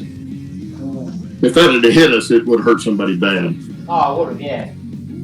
And see, my whole thing with all of that flying was I always told people, said, man, I don't mind, you know, everybody always talking about, oh, I don't want to crash my airplane, Well, no, I don't want to crash mine either, but I can build another airplane or buy another airplane. I don't want it to kill somebody. Yeah. You know, and too many guys take that hobby like they're flying toys. And even with the little electric foamies that they have now, the props are so thin and sharp that they'll slice you up like a piece of bread, you know. And what the guys don't realize with the electric motors, you stick your finger in a gas motor, you might lose your finger, it might break your finger, it might cut your finger off, but the engine will die. You do that with an electric prop, you might stop the motor, but it's already sliced you up pretty good if you got that far. And then when you pull your hand away, it's going to slice you up going out because it'll start up again. Yeah. You never kill the motor. Not to mention the difference between an electric motor and a petrol motor is, with a petrol motor, when you restrict it, you know, because you're putting so much weight against it, it starts to lose horsepower. Mm-hmm. Electric motors have horsepower as soon as it gets voltage. Yep. And it stays there. Yeah, it stays there. So you might stop it from turning, but as soon as you start to come away from it, it's going to get you again. Yeah, exactly. And I've seen guys over their arm, and they've just got slices, you know, right down one way, and then when they pulled their arm out, the slices went the other way. And you can bleed to death like that real easy if you're out in a flying field. That's why I told people, I said, it's not smart to go out and fly by yourself, no matter what kind of airplane you're flying. Because if you have an accident and cut a major artery, you'd bleed to death before you got your phone out. Yeah. Well, it's been proven, like, there's a video I watched, a guy, okay, you can tell this guy was bored. He got his bench saw, got an A4 sheet of paper, cut the A4 sheet of paper into a circle, and took his blade out, put the piece of paper on his bench saw. He was able to cut halfway through a 2x2 bit of wood with a piece of paper. Yeah. Oh yeah. I don't doubt that at all. Yeah. And that's the thing. As I said, like not a lot of people don't understand. Like when you have enough speed in anything, it gets very sharp very quickly. Oh yeah. Well, that's the thing that they had it in our magazine, our monthly magazine we get. I know they had an article one time about safety, and they had a picture of a little 40cc size airplane, which is your typical starting out size trainer. Not a 40cc, excuse me. 40. It's a 40 glow motor, 0.40. Anyway, they'd taken the prop off. It would have normally had a 10 or 12 inch prop on it, and they put a 10 inch saw blade on the front and took a picture of it like that. And everybody was up in arms like, what in the world is that? Well, that'd be dangerous and all that. And I'm thinking, they're trying to prove a point, you know, that airplane prop's just as dangerous as that saw blade. But their mind tells them the saw blade's dangerous. Do what? I reckon I prefer the saw blade over a prop. Well, if you can't fly it with a saw blade, that's the thing. But what they were trying to tell them is they're both just as dangerous. Oh yeah. But your mind doesn't tell you that the prop's dangerous. Your mind tells you that pulls the airplane around. It doesn't. You know, they don't associate that with being able to cut stuff. Oh no. Oh, sweet.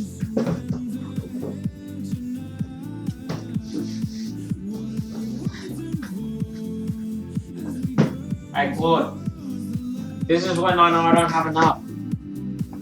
I've got one box, almost empty. It's empty, man. And from memory, I think I can fit about between 60 and 80 freight cars in one of these boxes. Well, it's because you got little bitty tiny cars. Yeah.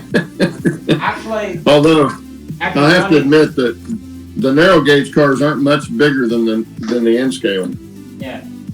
Well, this guy who makes them, Barry. Yeah. He actually does N scale, HO scale boxes, and ON3 boxes. Yeah. ON3's gotten to be really popular since Bachmann started offering all the engines and stuff for them. Yeah. Well, it's popular over here. You can run it on HO track, so. Yeah. Well, it's popular over here because a lot of people, because here in Victoria, we've got this little tourist railway we call Pup and Billy. And they run these narrow gauge NA class steam locomotives, which is they're 262s, tank engines. And then one of the engines they have up there as well is a Garrett, which is a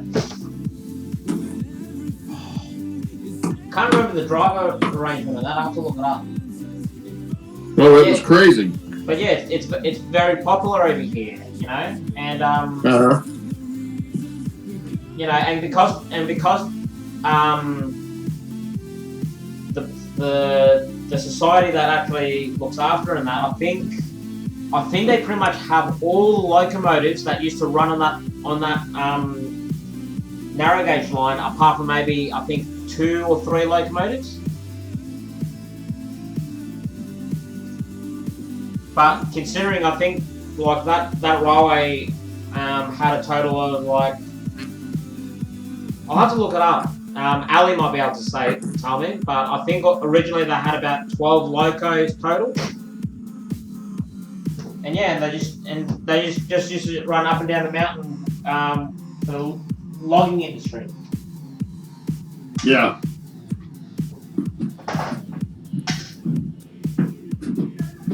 Were they mostly steam or are they all types? No, mostly steam. Actually, when it closed down, it was it was still steam.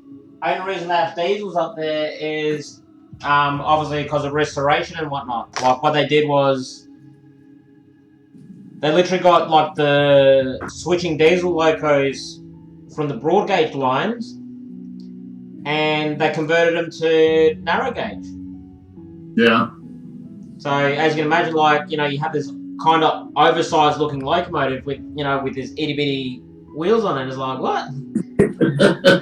Yeah. We're talking about. Well, I saw one time in chat, and I don't remember if it was on this show or on somebody else's. Oh, I think it was on Mike McCarville's. I was watching him. Now he's modeling the Rio Grande Southern kind of. He's doing Colorado narrow gauge, kind of like I am. He's more prototypical with it though. But somebody in the chat, and I don't remember who it was. Not that it makes a difference, but they put in there. They said, yeah, the narrow gauge locomotives were just regular size locomotives, and they just re-gauged them. And I'm thinking, no, dude, you've obviously never been to a narrow gauge railroad. Yeah. Because if you took a full size steam engine and tried to put it on narrow gauge rail, it'd buckle the rail. Yeah. Well, in saying that, a locomotive class that they built here in Australia, it's called the R class. Steam locomotive. Mm-hmm. What are they? The 462 Pacific, I believe. Yeah. I'll double check, but they purposely built the chassis to run either standard gauge or broad gauge. So. Well, yeah, but that's a little bit different running. If they build it to run on a standard or a broad gauge, that's going up instead of down. Now, if they'd have built it for the broad gauge and then re-gauged it for the smaller gauge, that starts to present problems because your clearance is on the side of the rail. Yeah, but the factory that built those locos was a broad gauge factory. Wasn't a standard gauge. Yeah, but they still started. If they started out with the intention of doing it that way, then they took that into consideration. Oh, they were still pretty big locos. Oh yeah, I'm sure they are. Yeah, but they're still gonna have they're still gonna keep the track clearances in mind when for the smaller gauge. Yeah. Because those clearances won't be as big as they would be on the other gauge. I wouldn't think. This depends on the locos. I'm thinking of American prototypes. You take a loco, any standard gauge loco that's steam is going to be massively wider than a narrow gauge. Oh yeah. The narrow gauge locomotives are smaller than I've got one of my Blackstone engines here, and then this is a GP7, same scale. You can see the difference. Oh yeah, exactly. It's a lot more than what people think it is. Yeah. And when I read that in that chat, I thought, oh Lord, dude, you have no idea. Well, I think here in Australia, they're not even close. Now, it's not to say that they haven't. Yeah. Well, I think here in Australia, our locomotives are still smaller than yours, with the exception of our A classes and B classes, which are basically F4E units with just dual cabs. But yeah, otherwise, in regards to steam locomotives, our steam locomotives are fairly small. Like one of our standard freight locomotives, the K class, would have been an equivalent size to your consolidations. And the consolidations, but even though it was a small locomotive, they were mainly used for short runs or yard work, whereas these were proper full-on freight trains, going backwards and forwards interstate and stuff. Well, see, and on the narrow gauge consolidation, that was their main engine. Yeah, exactly. You know, the smaller engines on the narrow gauge were C16s and C12 or T12s. You know, the smaller, real old engines that they couldn't hardly pull at all up in the altitude. But you know, even the K36s with K37s, which are big that they use now to pull the passenger trains, are still just consolidations. Yeah. Yeah, well, it's a popular design. It just basically depends on the size of the chassis you want to make, the railroad you're running on. Yeah. Well, they did. You know, some of the narrow gauge coal that were strictly coal, like over in Utah, or strictly ore trains. I like the Uinta. I think it's the Uinta Railway. They had, I believe, a Malley over there, articulated Malley over there. So they had some of those for some of the heavier hauling, but you know, most of the narrow gauge on the Rio Grande was all consolidations and smaller. Yeah. I'll be right back. Yeah, all good.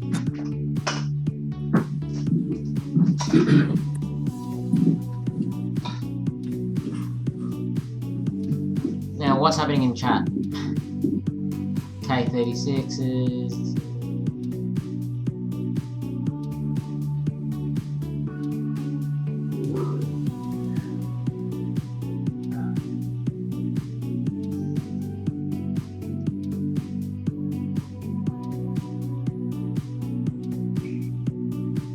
Yeah, you're right, Ali. Yeah, I didn't think about the weight restrictions on our rails compared to US rails.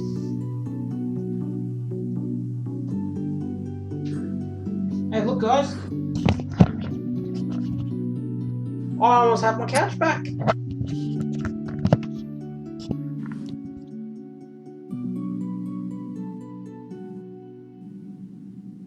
Hey, Steve, how are you?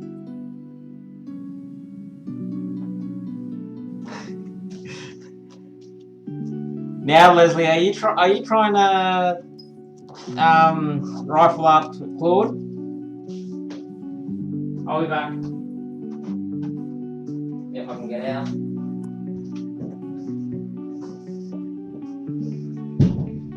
Good.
Just take it easy, Steve. If you need to, if you really want to, Steve, maybe just jump on the chat as moderating, helping Sparky tomorrow if you want.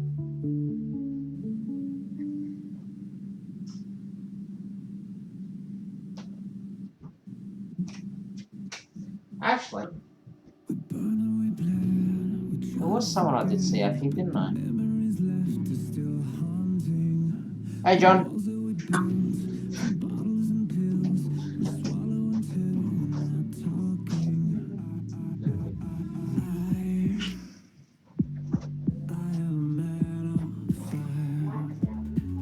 Hey, honey. What do you reckon?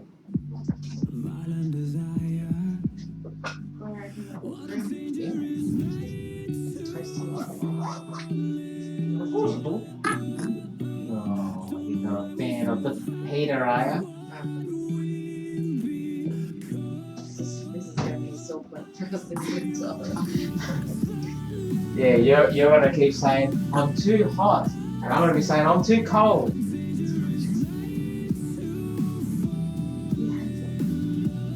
Yeah, but Wear it. I like to be free. I don't want to be cuddled up and cozy. Because if I'm cuddled up and cozy, I'll fall asleep. Oh, yes, I sleep on the couch all day. With a brush, you do. When it's attached to your feet, you do. not all day. No way. Love you too, babe. Camera.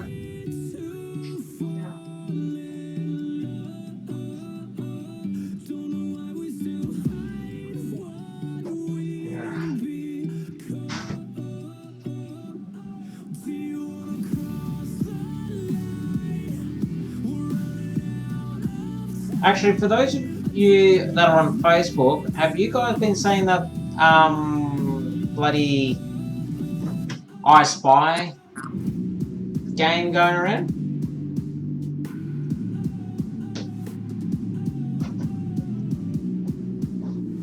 Wasn't talking to you, honey.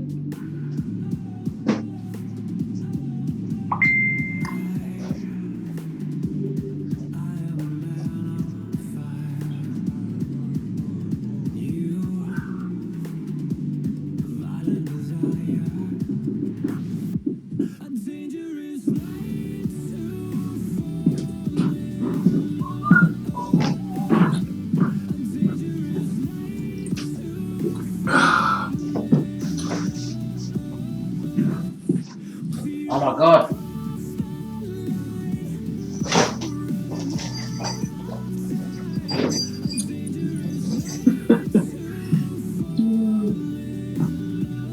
Sembra tu, vai.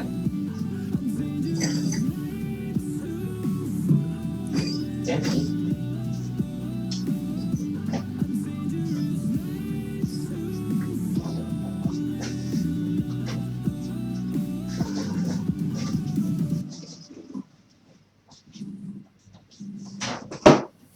What's this?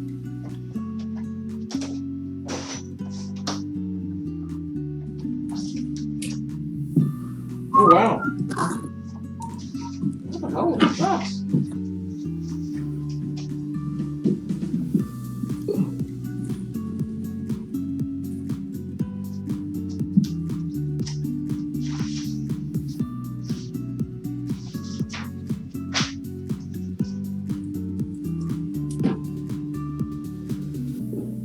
Fly away, fly me high.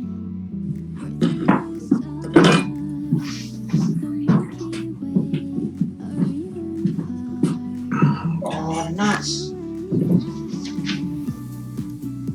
I just found my notebook. Found your notebook. Yeah, before I started keeping track on the computer. Ah, Oh, look at this. This is the extent I used to go through. hang on a second. Yeah. Let me get over. Okay, now you can show me. It feels so good. Oh wow. Basically, the brand, what Lyco it was, and any notes about it when I purchased it. You're kind of anal about that, aren't you? Yeah. And then I've got here, like, you know, once I've sold. And then my rolling stock. Jesus. You even put your rolling stock in there? Yep, individually. Oh man. Half of it I've sold. They have medication for that, Shannon. What, Ritalin? Well, that probably worked too. Yep. Hang on, I'll be back in a second. Okay.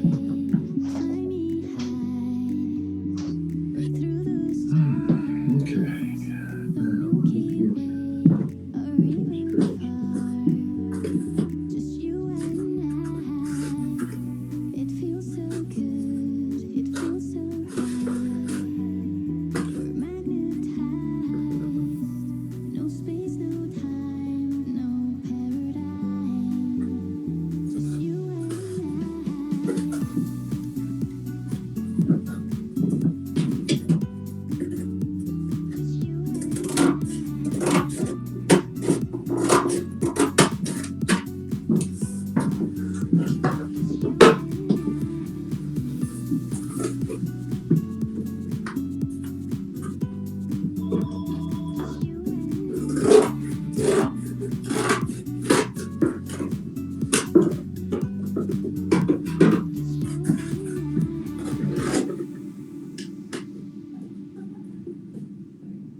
Okay, what have I missed?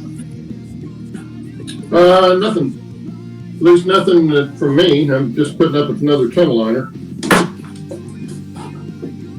Hey, Dave Peter Sensdale is here. Hey, Dave. Sorry, guys, I can't see chat, so.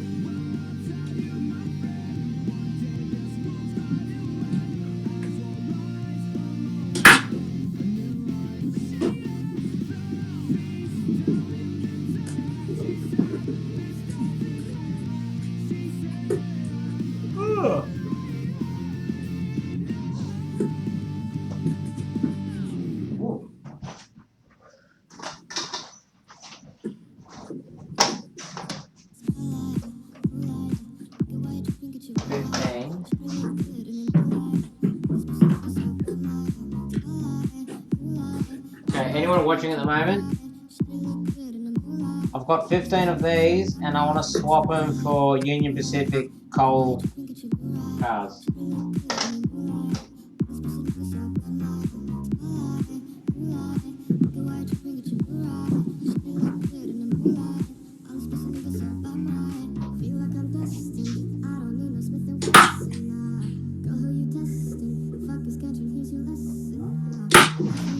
I was about to say, what was that? Spitting gun.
Love me notebooks.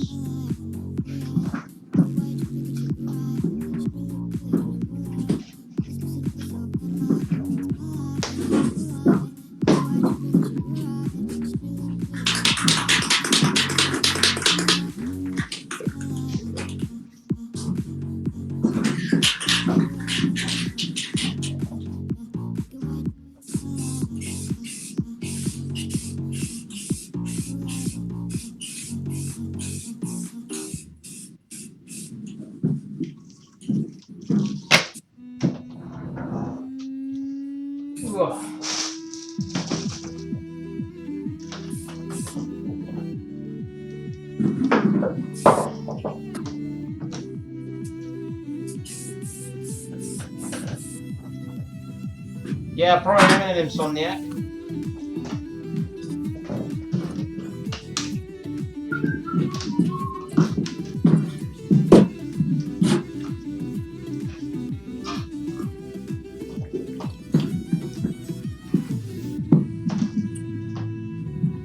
Surprised Steve hadn't jumped on. Oh, he's in the chat, but Oh, is he? yeah. Hey, Steve. I thought I mentioned it to you. I think he's still umming and ahhing about whether to jump on the show tomorrow or not. Ah, yeah.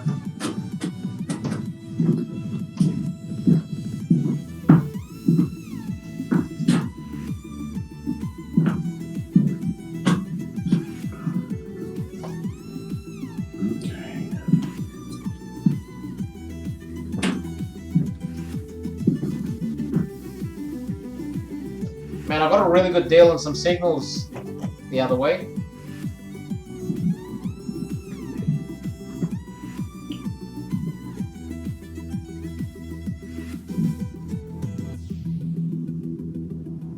Not from China, I hope. Nah, looks like they're handmade, but so how many are there? I think there's 15 signals in total. You know, a mixture of single lamp, double lamps, and triple lamps. Uh-huh. And I ended up paying like $30 for the lot.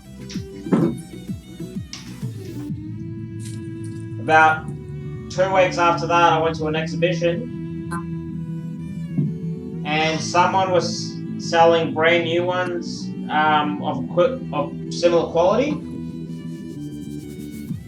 for about $75 each. Wow.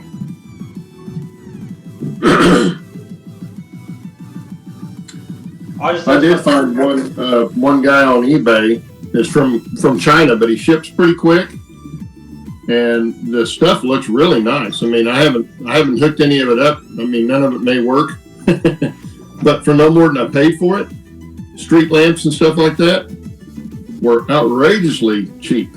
That's not Plaza Japan, is it? I'm sorry? Is it Plaza Japan? No, he was in China. Okay, because I know Plaza Japan, he's a guy in Japan, obviously. He's got some pretty good deals and stuff. Yeah, I found these on eBay. His name on eBay is We Be Honest, which is kind of funny. But you know, I got a small batch of them, and they were so nice that I went ahead and ordered some more. You know, to put on the sides of buildings and street lamps, but they're the old style, you know, old style shades and stuff on them. Yeah, I get it. And they're really well. They look like they're really well built. Yeah, no, some stuff over in China and Japan, like, you know, they're actually not that bad. Well, they you know, some of them actually have some integrity, I think. Yeah, you know, they actually care about their job. They're not just looking at the bottom line. Yeah. Well, exactly. That's why so much of it's so cheap. But then, you know, the really, really cheap stuff, you're wondering what kind of factory is it? You know, how are they treating workers and all that kind of thing. You know, But anyway, yeah, pretty much anything like that anymore, you got to get from China. Thank you, Mr. Nixon. Yeah.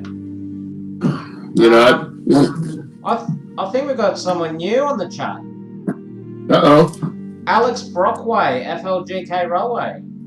It's a name I haven't seen before. That name sounds familiar for some reason. I don't know if he's one. I've had some new subscribers here this week. He may be one of them. Well, there you go. Hello, Alex. I don't know if he's one of them or not, but and I can't see the chat, Alex, or I'd ask you the question. Okay. Yeah, I think I'm gonna have to take that piece off, and I think I'm gonna work it with a bell crank on it. It's a shame bell cranks aren't easy to make. I think I've got some because it used to be years ago. They made them for model airplanes to put out in front of the ailerons to work the ailerons. Yeah. Now anymore, everybody always puts the servos out there because the servos have gotten so much smaller. They can put the servos out there and it doesn't bother me, and you get more of a direct linkage. But yeah, I've got some old bell cranks from some of the old stuff I've got out there. Yeah, I didn't even think about the bell cranks they used on bloody airplanes. Yeah. No, as soon as you showed me that, that's exactly what that is. It's just a bell crank like they use on an airplane, except that one's got a stand for it. But I can fabricate a stand if I've got the bell cranks, and I'm pretty sure I do. Well, you could probably make the stands pretty easily. You just get a fairly thick, like a small but long bolt. Mm-hmm.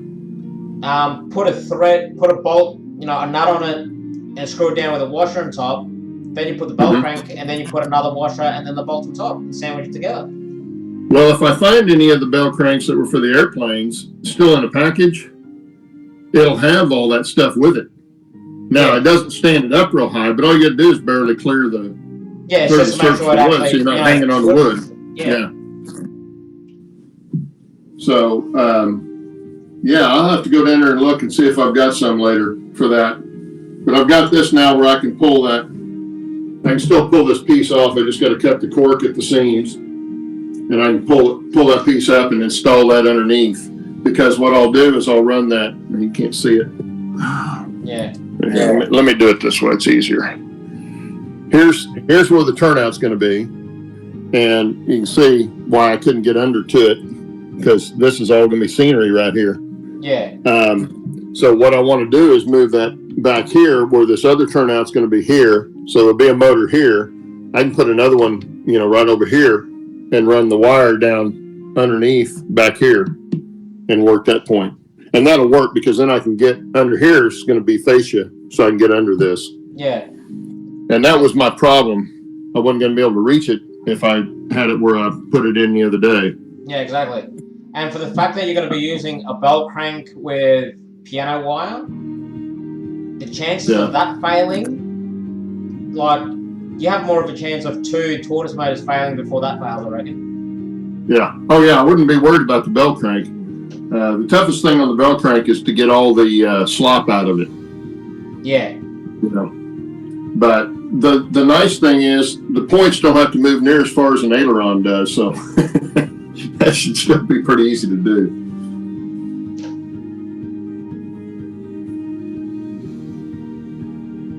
Hey, I didn't think about that. That's the other thing I could have done was put a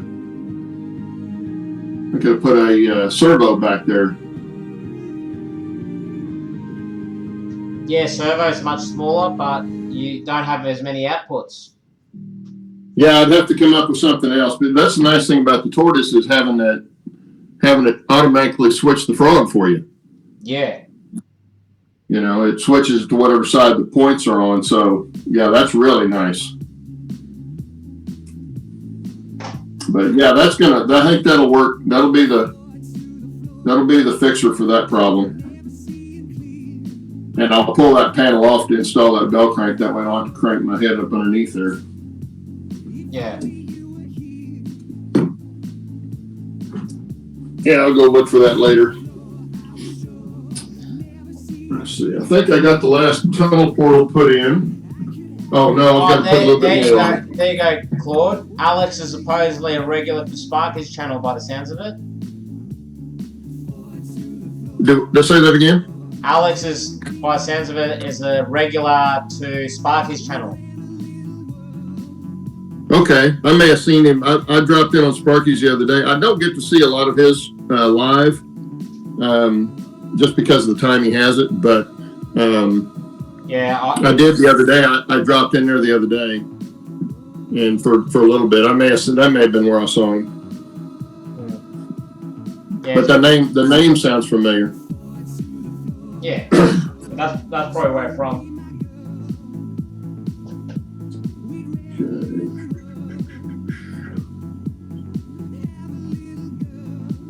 Yeah, I was getting ready to. I got my plastering yesterday, and I came up here and I was going to go, oh, I can start plastering again. And then I got to thinking, I got to get these tunnel portals set up. So, and the liners all set up and painted back inside there and all that.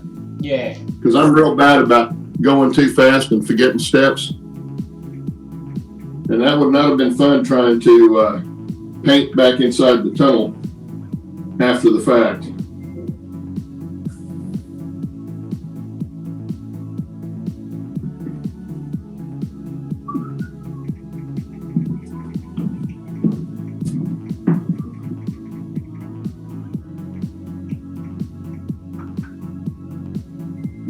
Okay, let's try it.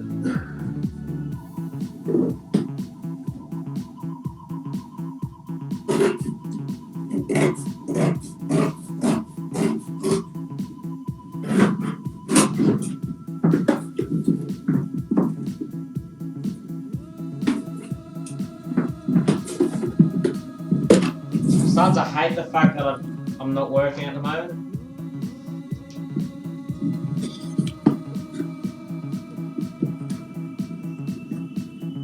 Starting to fall apart.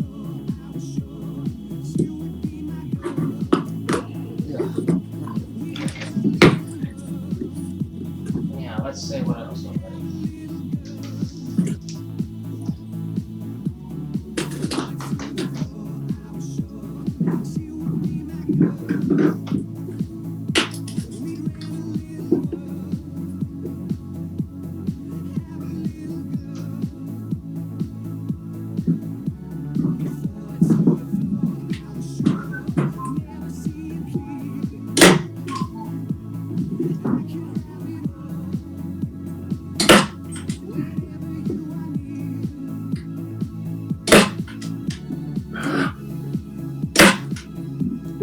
Place.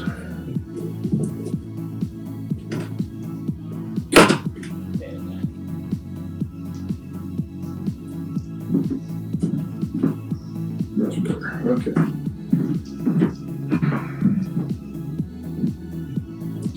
Some top. And now finished.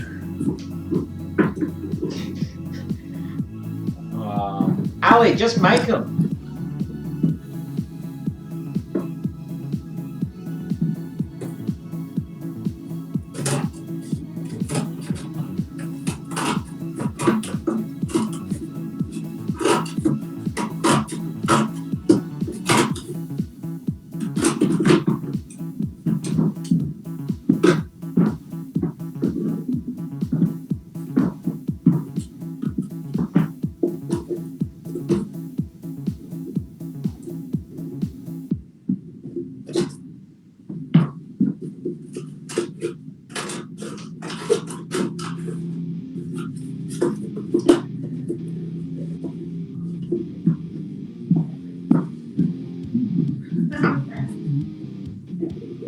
Not talented enough, but they're easy.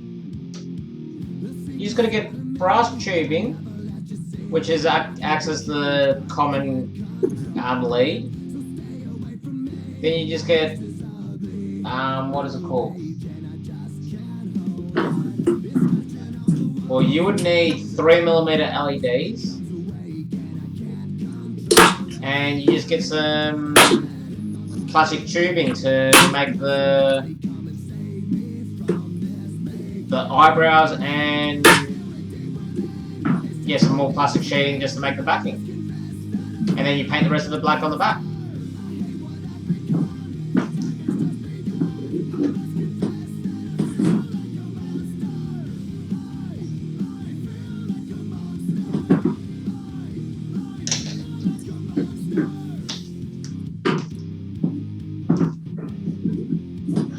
Now I know one of these has a fucking wow.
Yeah, I might have to, Gary, but I'd have to first get the supplies, which ain't happening anytime soon.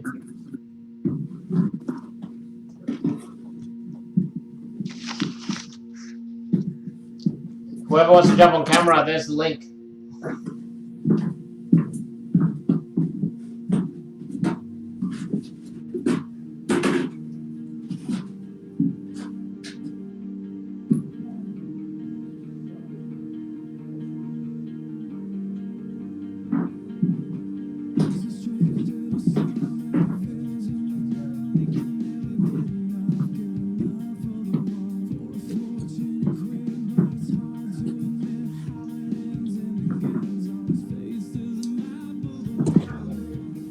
See if I can get someone else to jump on camera with us.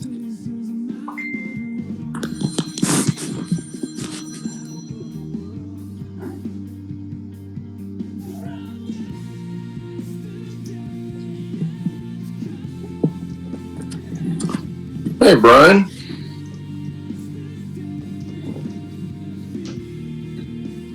I'll come back on. There you go.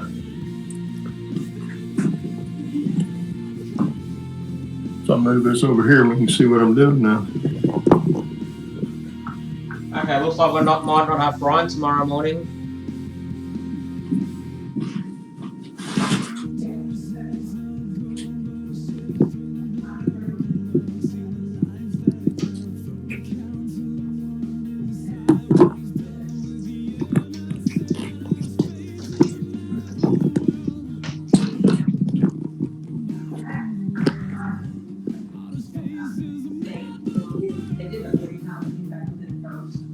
That's bad. I haven't even started drinking yet. I can't get the camera set up.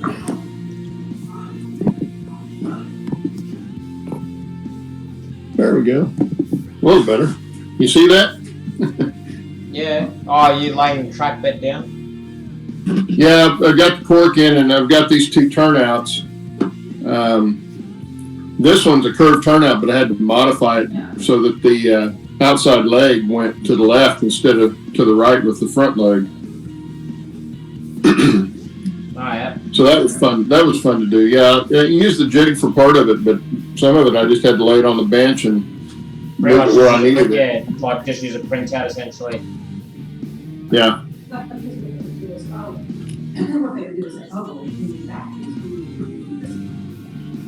This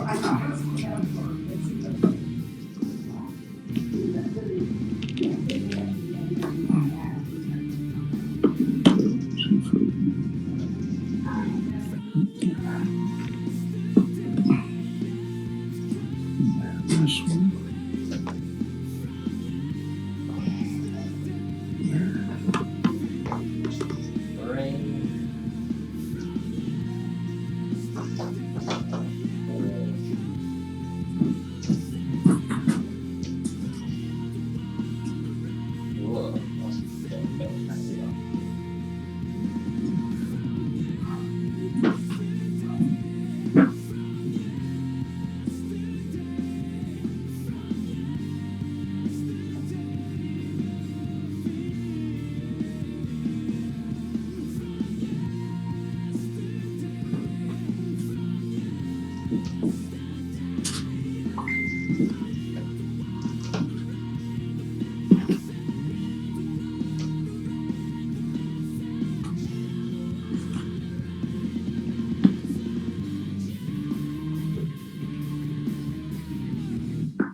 What are you doing?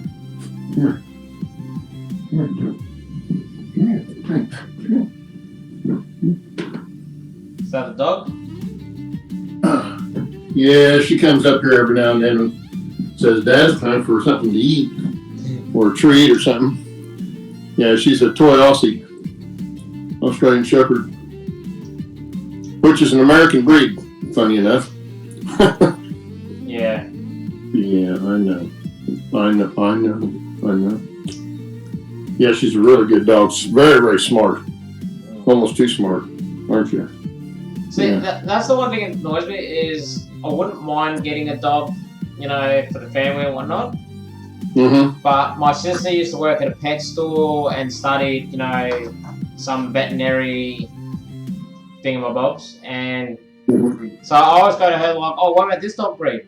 Oh, you know, this dog runs into this complication, that complication, this, that, blah, blah, blah. It's like, all right, what about this dog? Well, this happens, that happens. Okay, what about this dog?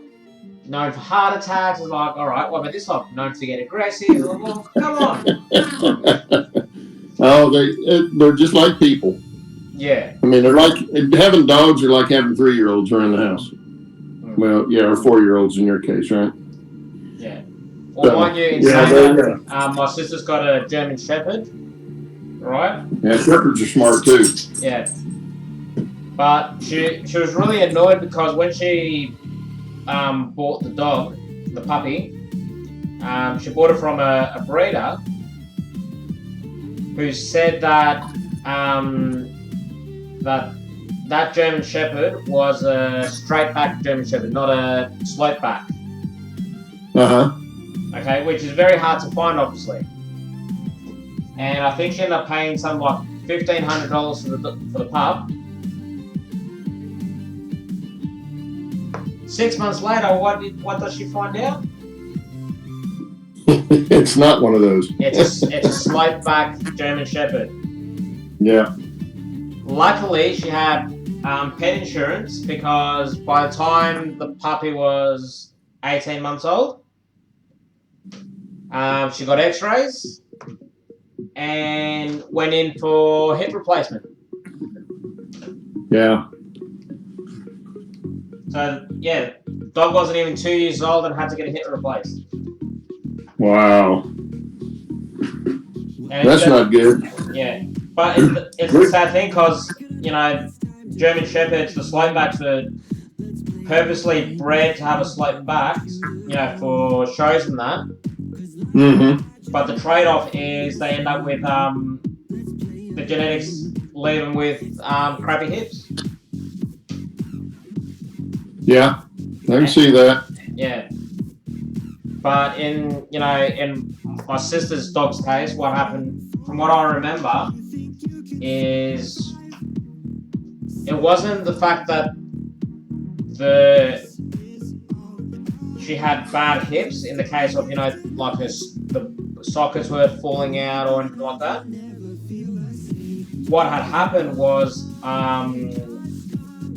her leg bone, you know, instead of the leg bone being, you know, nice ball socket into the hip, mm-hmm. it ended up having like lumps and nodes on it, almost like spikes. And what was happening is it was grinding the socket out. Yeah. Oh, that's not good. No. So yeah. So the fix was basically to replace it. Yeah, we had silky terriers years ago. Well, before we had this pair of dogs that we've got, had a mother and a daughter. Well, the mother, she was jumping up on the couch or something one day, and she, you know, pulled her back leg up real bad, like she was hurt. Well, I got over and I was massaging her knee, and I got her to straighten it back out. And then she seemed to be fine. And it happened 2 or 3 times. We finally took her to the vet.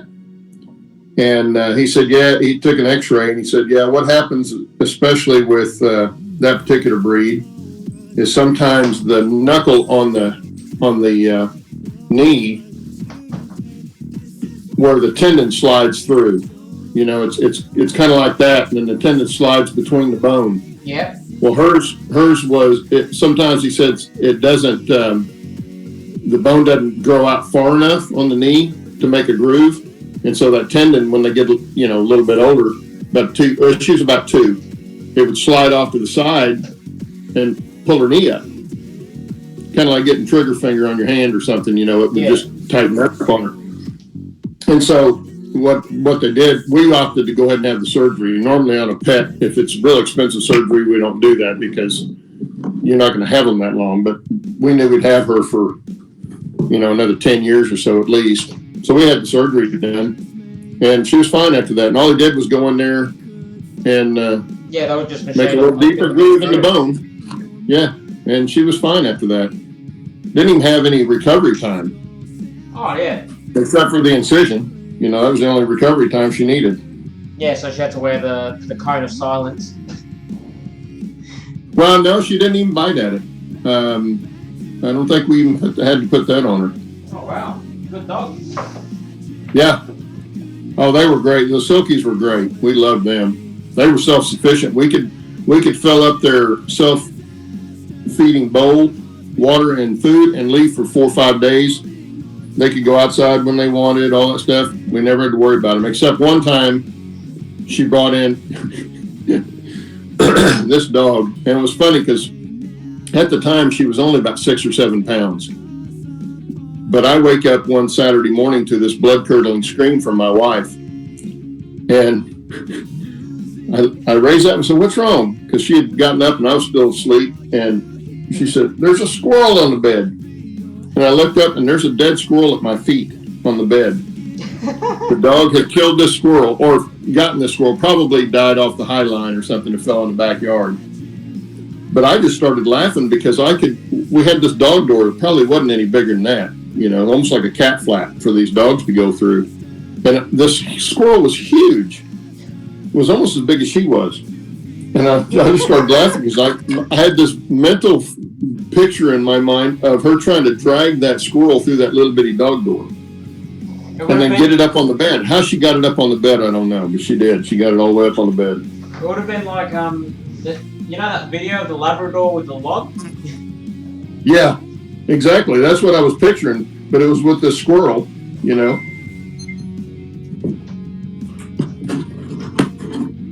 And she goes, quit laughing and get that thing out of here.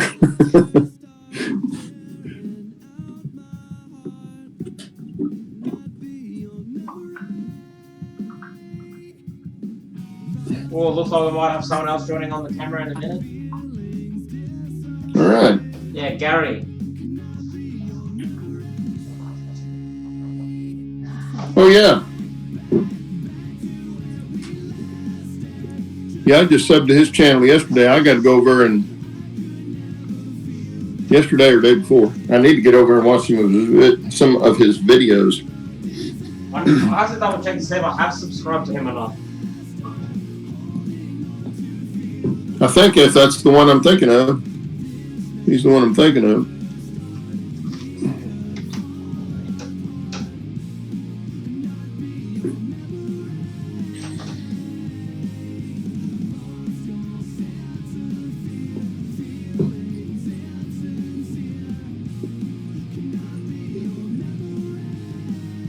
Sweet, so I'm taking the battery out of that, which is good. So that's not going to explode on me.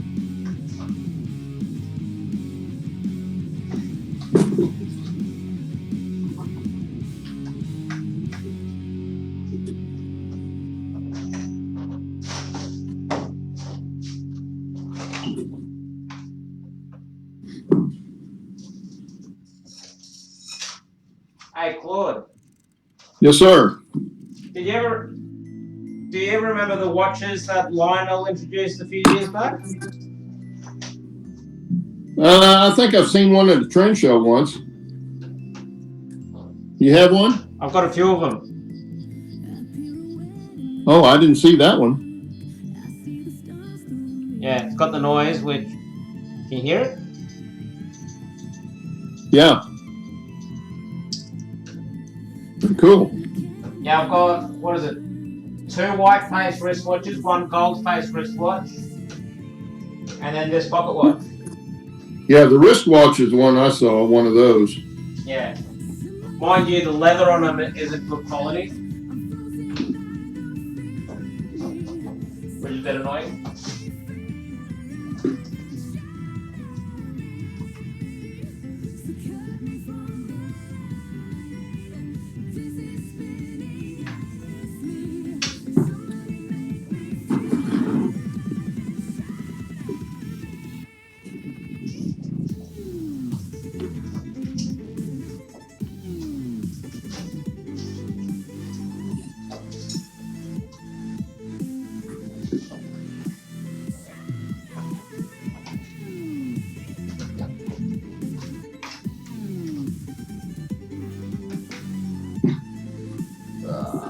Shit.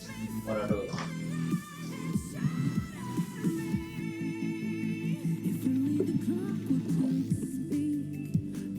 Can you believe during this cleanup I found 3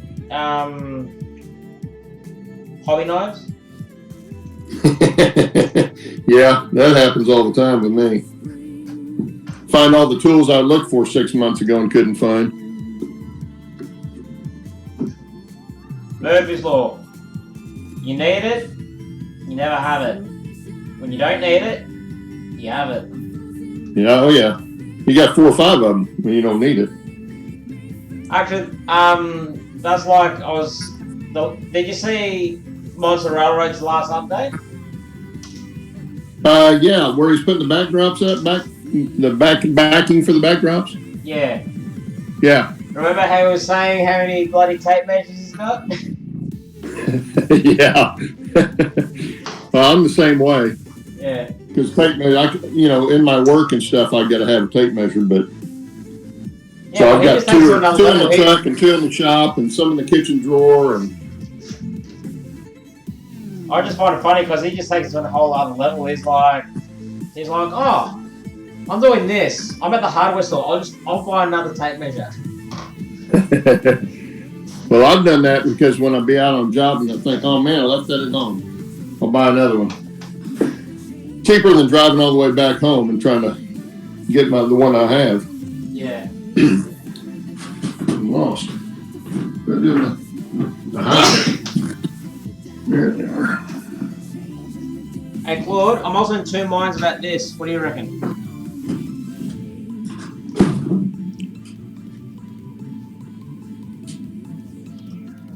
It's kind of hard to see. It's so dark. You know the Norfolk. What was it? Norfolk Southern? Yeah. The auxiliary tenders they used to run on the Berkshires and that. Oh, okay. Yeah, it's one of those. But I don't know whether to keep it original and make it a Norfolk Southern auxiliary tender, or repaint it and mimic a Southern Pacific daylight tender.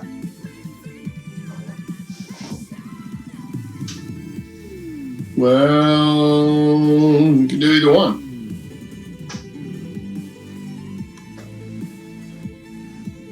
Cool, I found the box for that.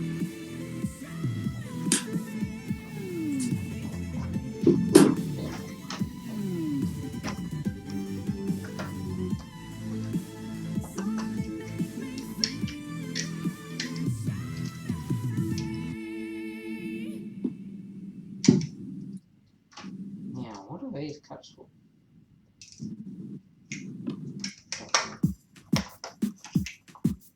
Jeez, I don't even know how long we've been on this train for. Since about 7:40 my time. I don't know what time it is now, but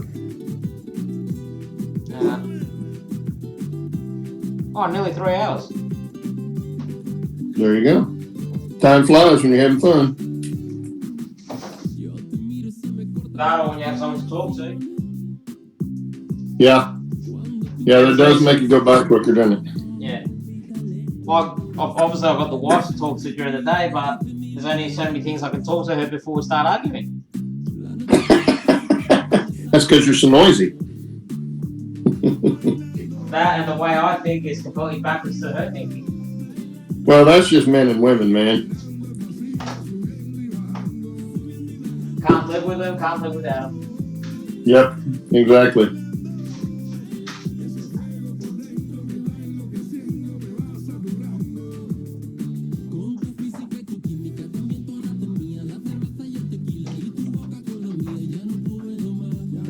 Well, we could live without them, we just wouldn't want to.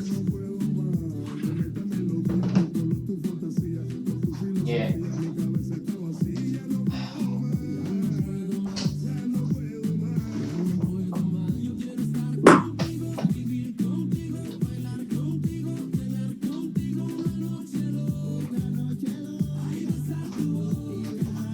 That's expired.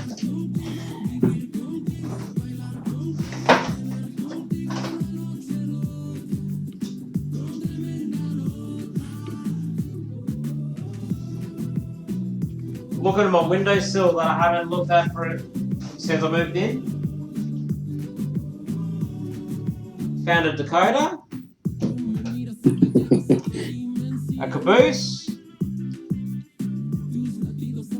a gondola, and 2 cattle cars. Yeah. Sometimes it pays to clean up.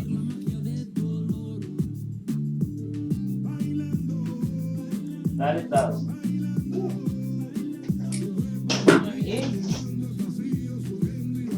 What I hate is when I go to the store and buy something because I can't find something that I know I have. And so I go buy some more of it, and then as soon as I get home, I find it. Yeah, that's annoying. Actually, that happened to me the other day.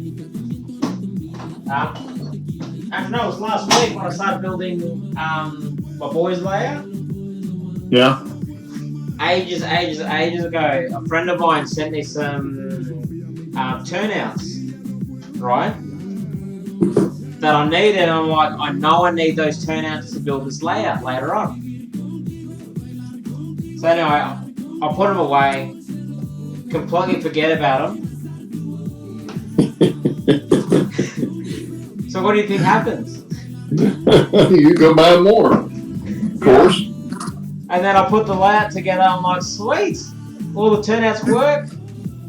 Because when I bought them, I bought one turnout wrong, and I'm like, oh damn, now I'm going to have to try and change it up a bit. But I ended up finding the correct turnout I needed from my used stock.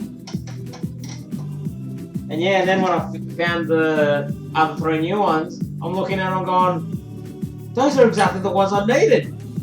Damn it. Yeah.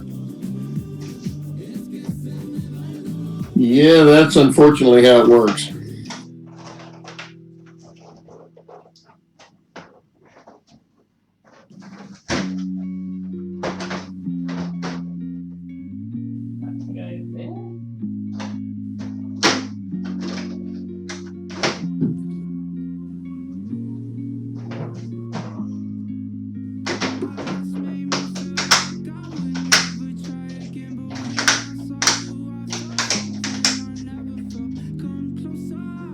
I have a 4. Ooh. Found myself some heat shrink.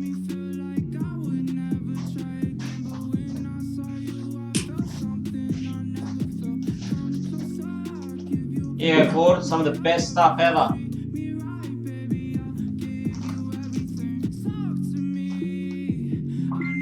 Anti-static bag.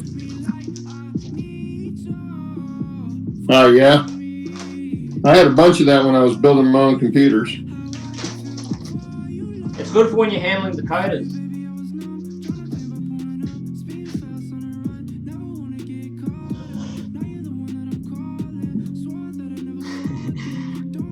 Ali was saying she could say the same about guys from what we were talking about earlier.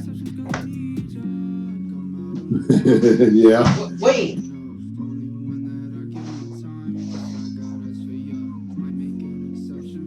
I think Steve said there was 13 in chat now. Is there?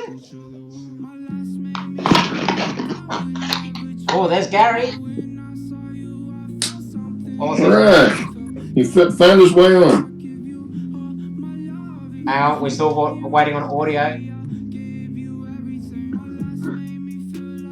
Hello. Hello, Gary. Hey. How are y'all? I did see your last video. Thank you so much. Yeah, your last one that you, in fact, I commented, you commented back, or replied back. Yeah, I remember seeing that. Yeah, I'll have to double check to see if I'm subscribed to your channel because I don't know.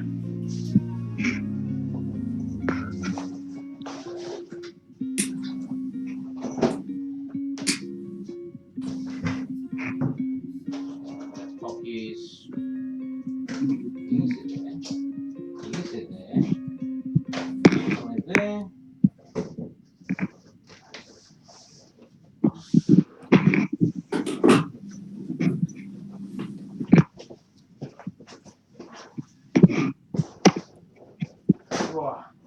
So how are you, Gary? Doing pretty good, you? Oh, you know, it's currently, what is it, 2:30 in the morning over here, where I am. Shannon's a little off, Gary. Yeah. I've come to What part of the world do you live in, Gary? Tennessee. Central Tennessee. All right. Yeah, don't look at me, I'm no good with geography apart from the fact I know that's in the States. Yeah, I had a friend that lived down northeast of Chattanooga. He actually lived down in the area where they filmed Deliverance. Oh, where the river was, where they did Deliverance. Yeah. Yeah, I'm in I'm kind of northwest of Chattanooga. Oh, okay. I've got a cousin, my favorite cousin, lives just south of Chattanooga in Georgia. Oh, okay. I don't know exactly how far. I've never been to her house, but I know they moved down there from California several years ago. Yeah, Georgia is literally like just across the line there, so. Yeah. You get into Chattanooga, you're about 10 minutes from Georgia, about an hour and a half from Atlanta. Well, I took my wife through Gatlinburg a few years ago. She wanted to go to Savannah, Georgia. Had always wanted to go down there. So we were heading down that way, and I said, well, we'll just we'll just drive down through and I'll take you through Gatlinburg, because she'd never been there. And I'd been there back in 72 with my parents and just loved the place. You know, of course, I like the mountains, as you can tell by my layout. But took her there, and this was, a year or so before the fire they had there. And it was, you know, of course, it was beautiful. After we got through Pigeon Forge, it was beautiful. Pigeon Forge was always a nightmare to try and get through in the summertime. But yeah, that was a lot of fun. And the morning that we got up and drove through over to Cherokee, it was about 45 degrees and foggy as it could be, and misty rain, and we didn't see but 2 cars on the road going all the way over. And so I drove about 30 through there. It was, I mean, that was quintessential Smoky Mountains. So she got to see that, and that was pretty neat. Where am I here? Looks like you made quite a bit of progress on the Helix there, Claude. Yeah, the Helix is done as far as the track work. I'm working on the summit right now. Actually, the Timberline Junction.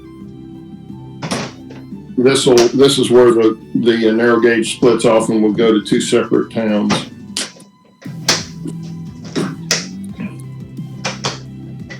On the upper deck.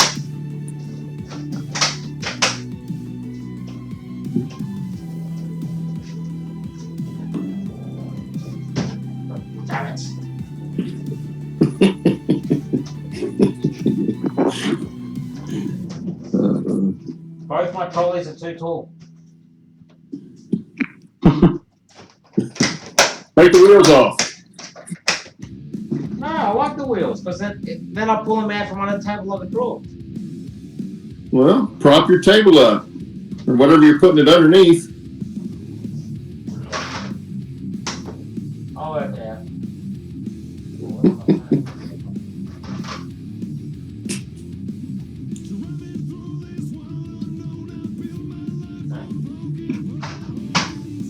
Oh, that was a lot.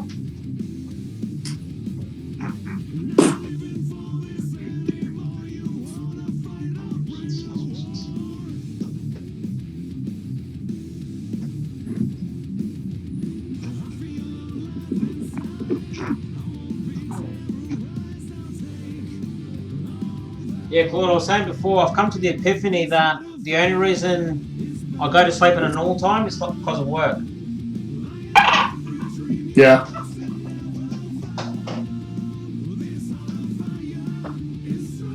Well, yeah, because if you want to talk to anybody on this side of the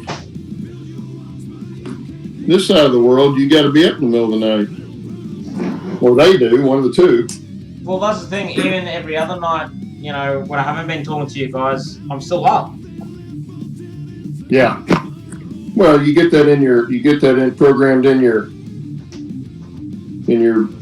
way you're living. I mean, your body just will naturally do that.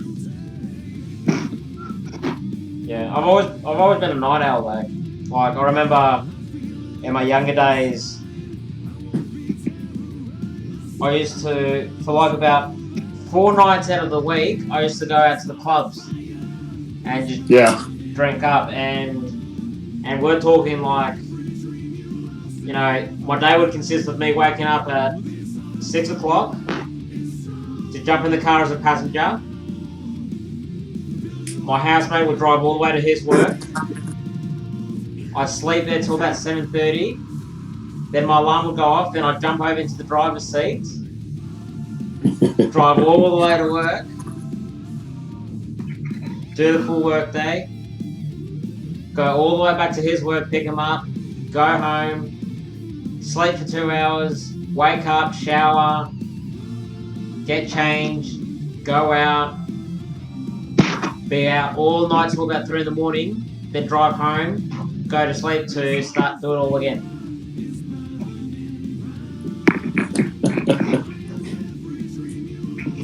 So how did your wife actually rope you into staying home? This was before I met my wife, so. Well, I figured that, but I mean, you know, she still had to change that lifestyle, son. No, I had to change that lifestyle because I went broke. Oh, well, there you go. That'll do it. Well, I think in about a 3-month period, I ate into about $3,000 worth of savings plus my weekly wage. Oh, wow. For my year back then, I wasn't earning a lot. I was only taking home like $400 a week. Sounds like you on a model railroad. Well, the model railroad at least is appreciating in value and is actually under control. Yeah.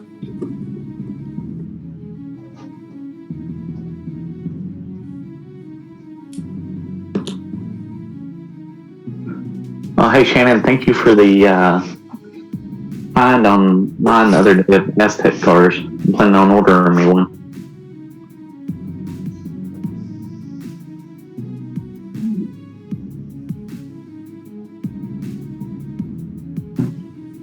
He must have left the room. Yeah. I don't hear him. Well, usually when he's not talking, he's throwing something across the room. There he is. His wife came in and told him to be quiet because the kid had just gotten to sleep. And the next thing I know, he's throwing stuff all over the room and making more noise than when he was talking. Hey Shannon, by the way, thank you for finding the Aztec cars online the other day. I'm planning on putting an order in for one. What on? Sorry?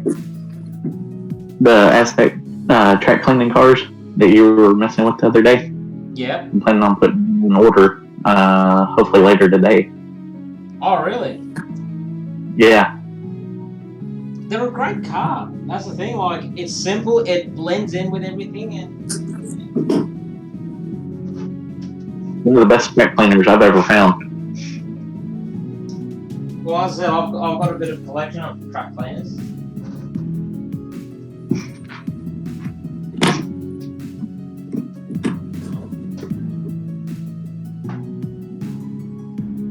Well, bedroom size and scale layout. Definitely, I'm gonna have my hands cut out track cleaning, so I definitely am gonna have to have one going around the layout. Well, that's the thing. Like with my layout, unless I haven't run anything for 2 months, I don't clean it. You know, Well, I'm planning on mine like running, so yeah. But like mind you, like I run Aztec cleaning cars. I've got 2 Atlas vacuum cars. I've got a CMX car. All my cabooses I run Dust Monkeys on. Like if anything, the one thing I do is I add paint to all my point frogs. So any of the old school pizza cutter wheels, you know, where they're a little bit wider, don't short out on the frog. Huh.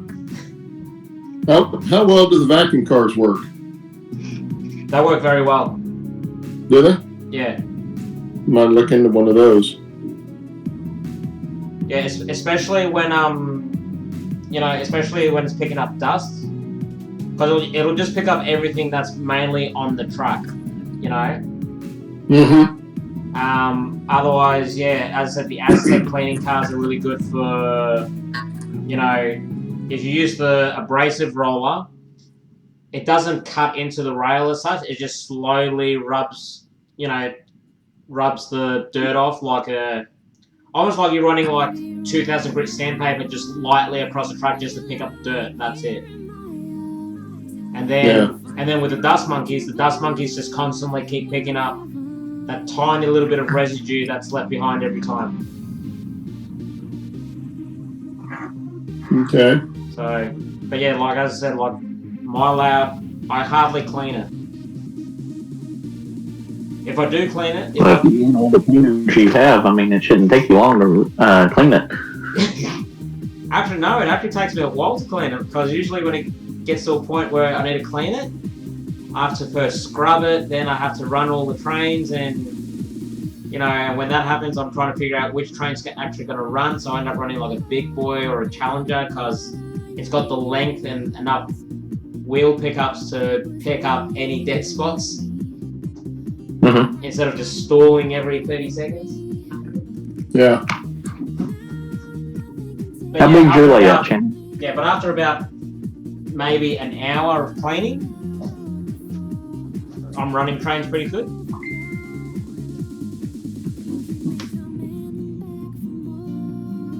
What size of layout you got?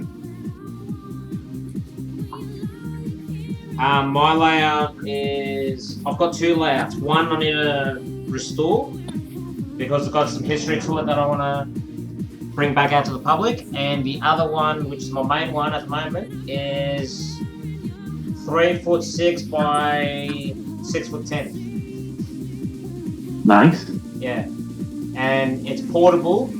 Basically, the way I've designed it is all the perspex and curtains comes off, and pine boards screw onto the sides of it, and then I've got a plywood top as the lid, and I just transport it like a crate. Yeah, the last one I had was in a shed, and I was building it as 4-foot tables, 4 foot by 2 foot, and they were portable.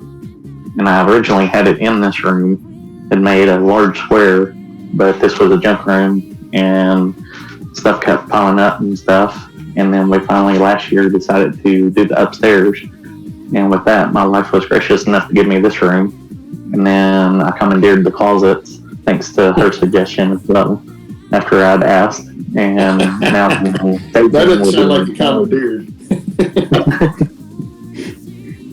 Well, I got to act like I do wear some pants around here. Well, she lets me act like that, but that's, you know. Now she's in the room. She graciously gave it to me. Yeah. Well, that's why my wife was. She got me into RC airplanes. It got me in the hobby when I wasn't even looking to get in that hobby, and that turned into a whole can of worms. Yeah. And then she's kind of done the same thing. Let me use this room. Yeah, I think my wife is still in her infancy on how bad this hobby can get. Because since moving into this house, I don't think she's had a dining room table ever. I used to install cables for a living. Did fiber optic and ran telephone lines. And I'd always come home with like extra cable. You know, you get down to 10 foot left in the box, can't really do much with it. So boss was always like, just make you a pile at the house and throw all your junk wire in there. So that was nice when the economy was really good back in early 2000s. And I had, at one point, I had 2 full truckloads of wire sitting in the garage, and I waited till China was doing all their copper running and wound up, it was over I think it was like $3.50 a pound for bare copper. Jesus so Christ. I was down and I loaded down on that. So if you look at my video, I think I've got actually I got one of them right here. I went in and I'd been looking at them for years, but I can see if I can get it. There we go. I bought these Athearn Bethgon gondolas. And I've got the full load in them. It's removable. Yep. Full energy belts as well. And that's what I've got a set of 15 of them. And back when I bought them, they were $70 for a 5-pack. So to me, that was kind of expensive back then. But luckily, when I sold that copper, I went down to the hobby store and snuck that in one night. Yeah. Yeah. That's the time to do it. I miss having people. Yeah. It's funny, it's the same thing like my wife, every time she sees something, you know, that she hasn't seen for a while and forgotten about it, she goes to me and goes, "When did you get that?" And I just look at her and go, "We spoke about this last time." Yeah, that was neat too. With his fingers crossed behind his back. Yeah. Right. And hope that she don't have the slap into the face. Yeah, exactly. Well, no, the upside is she's actually learned, like, she knows enough about the hobby where when I go to her, I go, "Look, this is the first time I've ever seen one of these models. I don't think I'll ever see another one ever again. you know. Play that card. Well, but then straight away she goes, well, how much is it? And I'll tell her price. She goes, yeah, that actually sounds like a pretty good deal. Buy it. You know?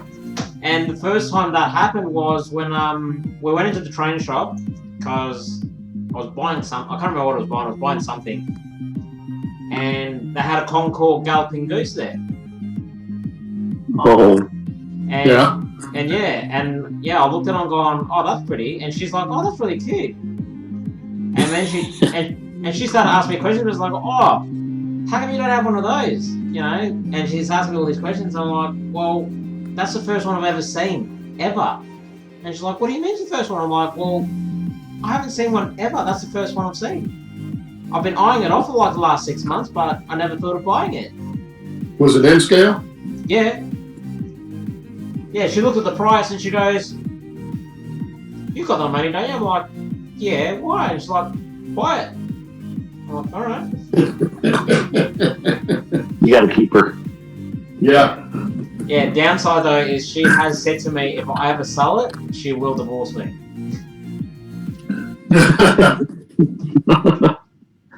And then by the graces of God, I found another one on eBay 2 years later. Yeah, I've got a couple.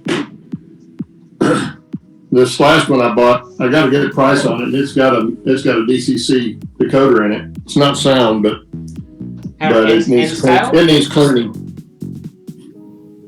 The N scale one? No, mine are HON3. Very nice. Is it the Wayne bus body? That's the one you find most of the time. Is that one? Yeah, number 5. Yeah, I've got 2 of these. One's new. This one's been used, but it's got the DCC decoder in it. But I'll probably swap them both out for sound decoders anyway. I was gonna say I think ASU's got the sound files online. So if you got ASU, you can, and you have the hardware, you can load it up. Yeah. I don't know what decoder's in that. My guess it's a Digitrax, but I don't know for sure.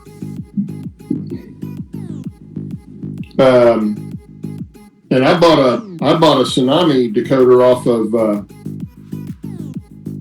of Steve Brown.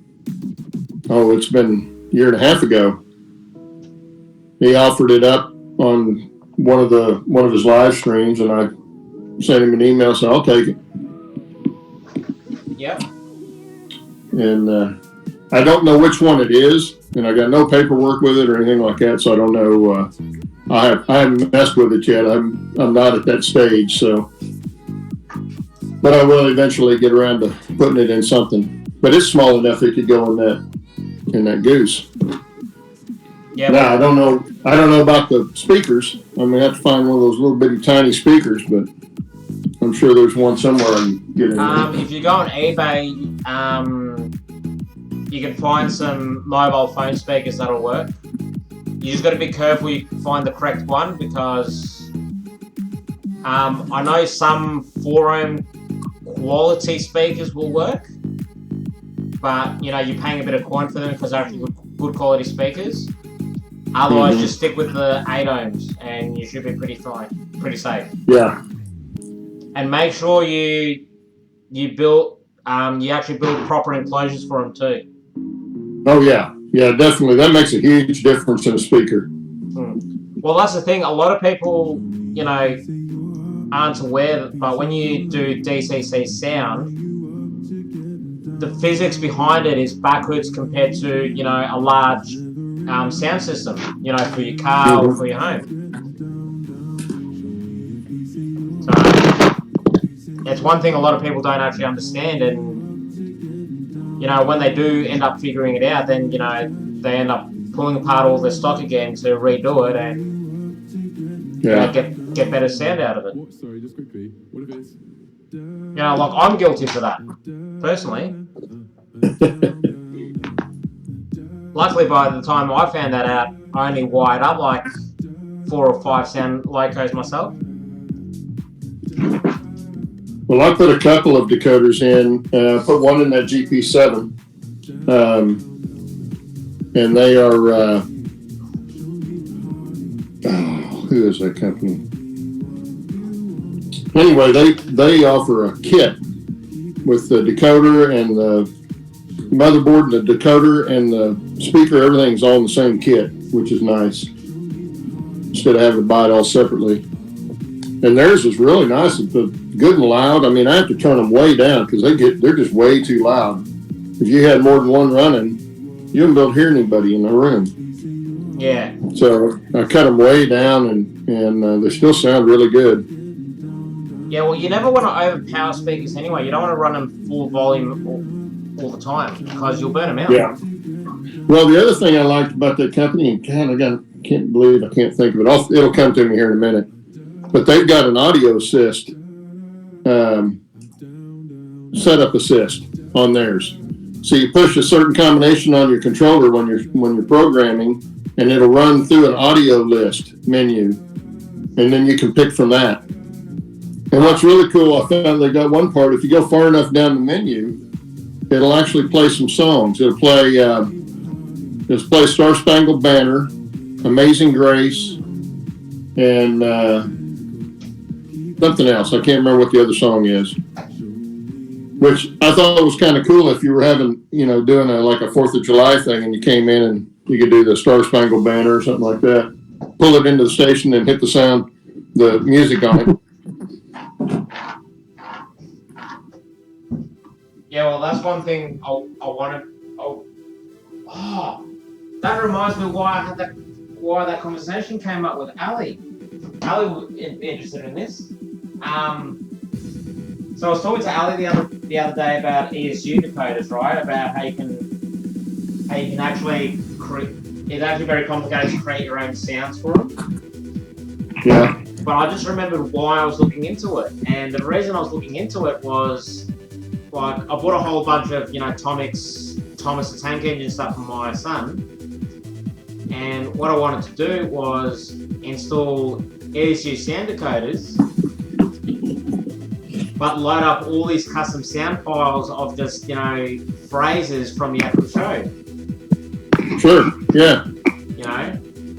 But after doing a bit of research, it's not as easy as just doing that. It's a bit more complicated. So I still got to study it and learn how to do it properly. But yeah, just the way the actual software works is just amazingly complicated. Well, I would imagine, yeah, it's got a little more to it than most things where you would play something like that, because I had an airplane controller that you could have it talk to you.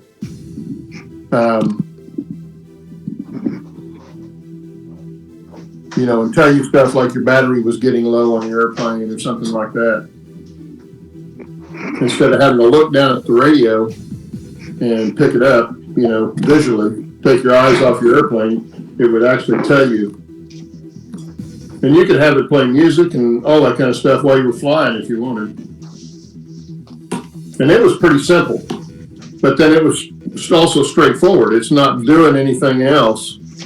The sound file's not doing anything else but reacting to what the radio's telling it to do. Yeah. Now, when you look at doing your own custom sounds in ESU decoders, like if it's a generic noise, that it's fairly easy. But if you're doing like engine and steam chuffs and steam whistle or horns or generators or anything like that, yeah, you get the way it works is imagine you've got a table, right, and then you've got all these components that you link up together with wires, and then obviously within each component does a different job. And the way the software works is similar. So you start off with the mute. You then got to draw a track to the next part, which is and then give it a rule which which would be something like if pressing F1 equals true, which is you press it F1 to turn it on, go to this sequence. That sequence might be the startup sequence, but then you go into the startup sequence and you've basically got play sound file A, B, and C in that order to replicate engine startup, engine throttle up, and then engine idle. And then after that sequence, and then once you finish doing that sequence, you go from that sequence to a different sequence, which would be like engine idle. But then within that sequence section, you go into it and you got engine idle, engine throttle, notch 1, notch 2, notch 3, 4, and 5, and so on. And you got to program all those parameters in, individually in each section. So once you end up blowing it up into a massive, blowing it up so you lay everything out on the table, so to speak, it's just a massive spider web of instructions and parameter files to actually play. Yeah, there's a lot more going on in that, I would imagine. Because of all the different sounds it's got to come up with in sequence. Yeah. Well, the other thing as well is when Scale Trains brought out the GTL 8500s, F8 will turn the Hostler engine on in the A unit, and F3 will turn the turbine in the B unit. Mm-hmm. But when you do so, F8 will allow speed table 1 to be active, which is only yard speed, so it has a maximum scale speed of, I think, 20 or 30 miles an hour. But then when you press F3, it unlocks speed table 2, which gives you a maximum speed of 95 miles an hour.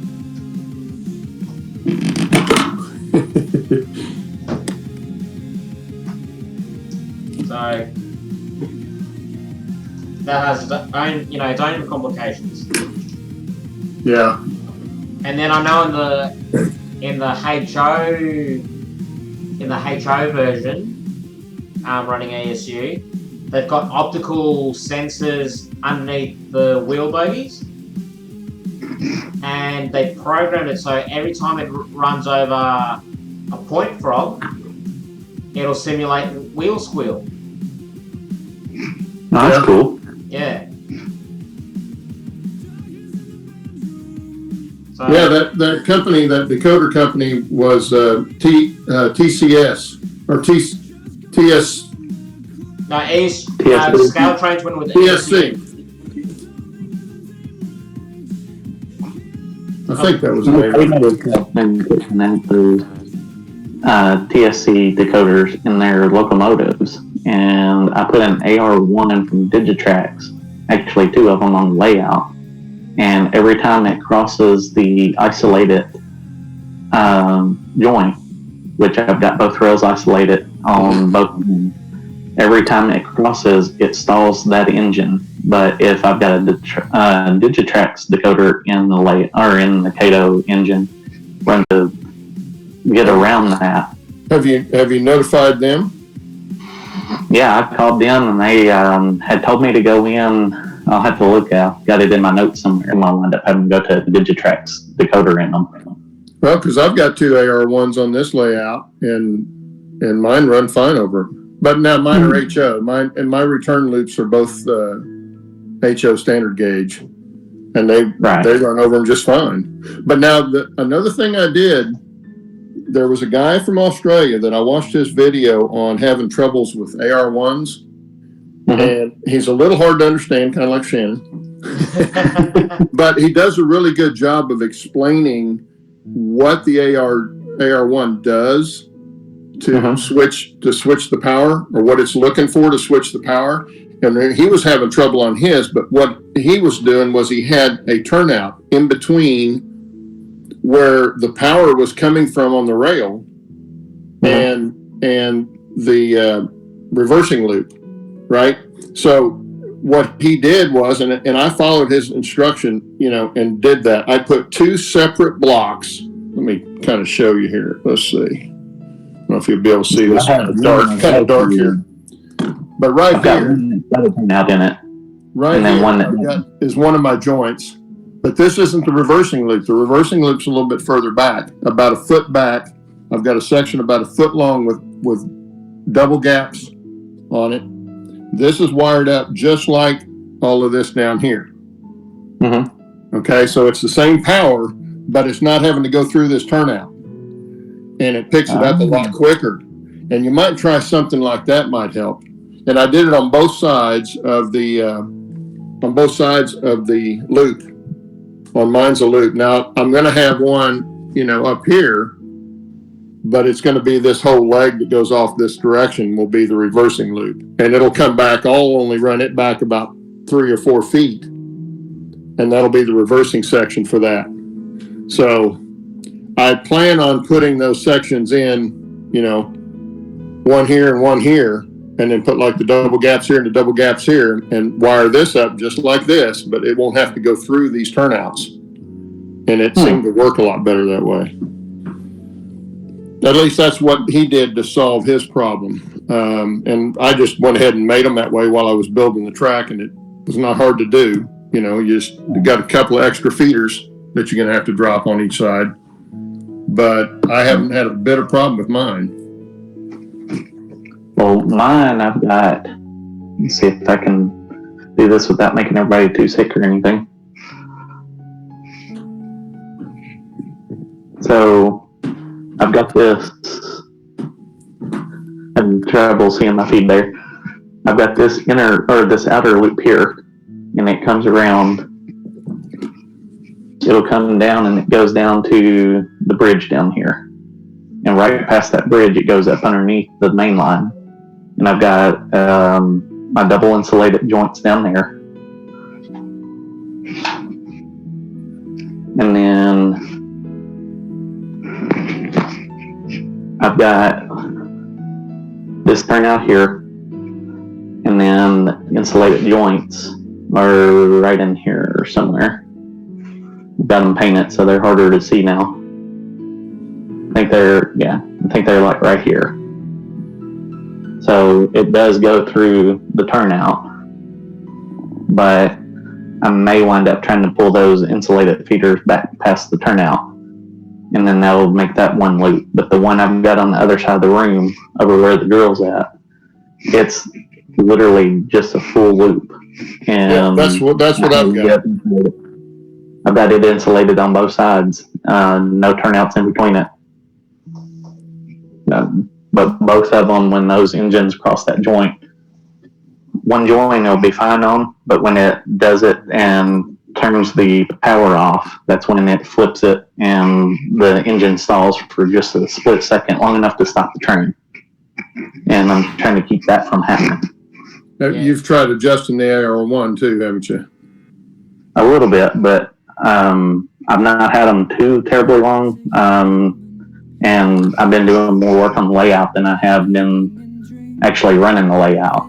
Yeah. So, well, that's what I would try that first. Try adjusting your sensitivity knob on your AR1 first. Mm-hmm. And then if that doesn't work, cut a couple more gaps on each side and give yourself about a foot section there and run feeders off of that to your bus. Mm-hmm. And have that 1 foot section in there that's completely isolated from the rest of the track except through the bus wire.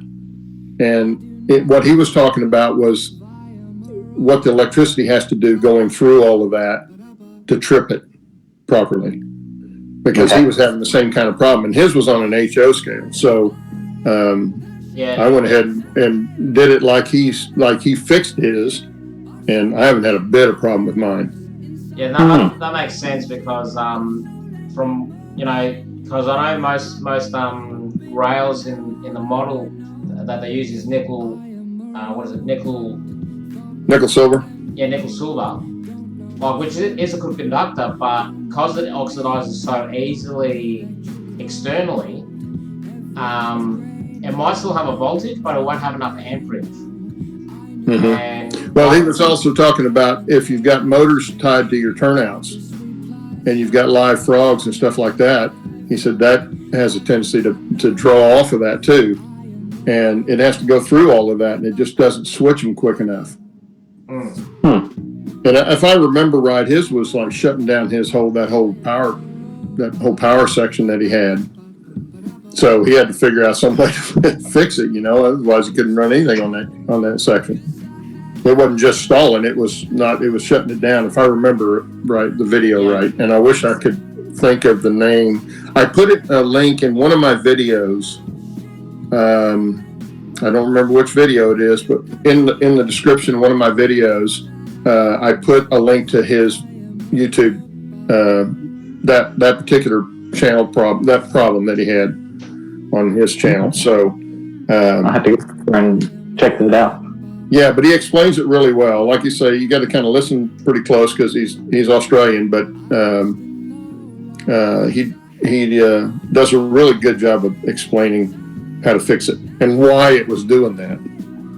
So yeah, from what I understand, it sounds like it's an amp draw issue. Like there's too much resistance somewhere, and it's just yeah, it just doesn't let it work right. Yeah, because that's the thing with the AR1, I believe when it does trip, it has to draw a certain amount of amps to actually trip. Mm-hmm. And that's possible. And that's where the adjustment is. It's got that little knob on the board that you can adjust it down so it doesn't have to draw as much. Yeah. But the other problem is you don't want to have it down so low that it trips prematurely. Yeah, exactly. Right. So, yeah. So you've got to test it a little bit, and of course you got to test it with all your locos and not all your rolling stock, but you do need to test it. If you've got any rolling stock passenger cars or cabooses that have lights in them, any kind of resistance, then you need to test it with all that too. Yeah. Well, luckily I've only one passenger set so far. Planning on having a second one, but I believe in them. I'll probably have it unpowered. I'm not sure. I've got the Santa Fe. I've got the Southern Pacific Daylight passenger set with the KO engine, and then I've also got the Broadway Limited FA set to go with it as well. That's got the sound in it, and that's the only sound that I've got. And I've not put that on the layout yet to run it, to even see if there's an issue with it going over it or anything. But I know like everything that I've got that's Kato, that's Digitrax, runs beautifully over the AR, no problem at all, no stall, nothing. But then those TCS decoders, I bought the Spirit of America. It came with one. And then I've got two CSX engines that I just recently got. 78 Aces, I think, is what I've got on them. And every one of them, as soon as they hit that gap, it flips. And as soon as it flips, it stalls them. But those are the only three that I've had that stall at all on it. Those TCS, you said they were sound or non-sound? They're non-sound. Non-sound. Okay. Because I know the Digitrax decoders, they actually don't have a large current draw. I think most of them advertise at 1.2 amp maximum. Whereas the TCS, I think, has a slightly different amp draw, but a lot of the circuits, the way the design is, they have to run on a certain amperage. Because I deal with BMWs, I have to know all this, but basically, the way the CAN bus system works in a car is if a module doesn't have enough amperage to run it, the complete CAN bus system will shut that system down so that way more of the other systems actually keep running. So bringing that back onto the model railroad aspect is the decoder is designed to run on a certain amperage. If it falls below that amperage range for whatever reason, even if it is for that split second, it shuts down, resets, restarts. So Gotcha. what would be happening is, regardless whether you're running a 2 amp system, a 5 amp system, a 10 amp DCC system, the thing you've got to understand with electricity is lazy. It won't put out unless it needs to put out that much. So you can run a 10 amp booster. Doesn't mean it's going to supply 10 amps continuously to the whole layout. It's only going to produce as much amperage as needed. So if the AR1 reverser is only wanting 0.2 of an amp, it's only going to draw 0.2 of an amp. But if you're running a 2 amp system and that AR1 needs 1 amp to switch, that's half your payload gone. And if that, if the TCS, decoder's, in the loco is traveling along, and that 1 second where the amp just dramatically drops quickly, it's going to go, okay, I've just lost all the amperage, shut down, restart. It makes sense. Yeah. Which, in what Claude's saying with the feeder wires, you completely eliminate that, because what you're doing now is you've got a much more reliable amp source, or a much more reliable power source, which is actually drawing the amps into that section of track, instead of relying on track contact. So with points, with the nickel silver and the surface corrosion, that surface corrosion can reduce the amp draw by 50% easily.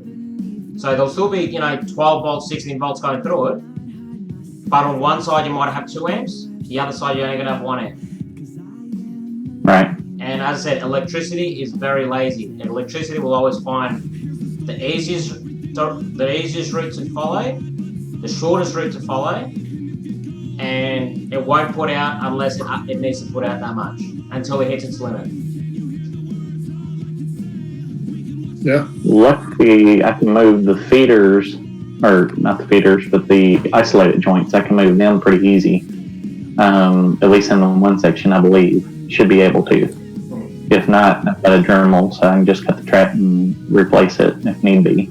Well, you just cut the track and take you a little bit of sheet styrene, put it down in there, put a little AC glue on it, super glue on it, trim it up so it matches your rail, and then when you paint your rail, it'll go away. But that'll keep them from ever touching again. If you get any kind of expansion, because if you just cut it, if you cut a big enough gap, you probably won't ever have a problem. But if it's a very fine gap, you'll probably end up getting them to touch again and give you a problem. But yeah, you could just cut that gap, depending on where you've got your other gaps. Your gaps now. You could probably just come back a foot or so on the reverse side, not on the layout side, but on the reverse loop side. Come back, cut some more gaps, move those feeders from if those feeders are right there, but you have to move them back to the other side of that second gap. Okay. Right. Yeah, and I've got feeders for my loops are 5 feet diameter. Okay. So I've got a pair of feeders for the reversing from the AR going to each side. Okay. Right there by the gaps. Okay. See, that's another thing. One pair of feeders. I've got feeders going both sides, and then I have those gaps before it gets to the rest of the layout. And I can come right off the bus. AR1, right? I'm sorry? I can piggyback my feeders off the AR1, so like where the feeders come out, split it, and have it go to both sides of the loop. Yeah, what I did was I just ran feeders. Yeah, I just ran 2 feeders into each of the terminals. Okay. I'm using 20 gauge wire, telephone, doorbell wire, 20 gauge solid wires, what I use for my drops. And so I just ran, took the 2 reds and went in one side, and the 2 whites went in the other side, but they go opposite sides. You could splice the wire too and do it that way. Put a T in it. I think about them because I've got on one of them, the one I showed you is probably easily an 8 to 10 foot run. I'm thinking about having a second set of feeders in there. Will help. Yeah. If you can shorten that, like Shannon was saying, if you can shorten the distance it has to go, it'll react that much quicker. Now, it's minimal in our brains how fast it's going. The difference is minimal for us, but for that AR1, it's not. Right. So, it's milliseconds is huge in electricity. Yeah. Like on my layout, even though I've got a small layout, I probably run feeders every 2 feet. Yeah. You know, and then with every single, and like with all my points, because I'm running these ones, I run a feeder on, you know, 2 reds on that section, and then 2 whites on the other. So I'm wiring it directly onto the point. So I'm not relying on track power feeding the point. I'm relying on, you know, two pairs of wire, you know, feeding that rail, that rail, that rail, and that rail independently. Yeah. On the rest of my layout, like I've got drops probably every 2 or 4 feet. But when I did the AR1, I wasn't too sure if you could put 2 feeder wires through. So I just did 1 single feeder wire, and then Just make sure you get them. Make sure you get them on the same rail. Oh yeah, that's the only thing. But yeah, you can run 2 because I ran 2 on both of mine, and I put them right. You know, I've got the gap. I've got my isolation gap, for lack of a better term, comes off the turnout. I've got the first set of insulated jumpers, and then I've got the second one here. Okay. My reverse wires are right after that. Gotcha.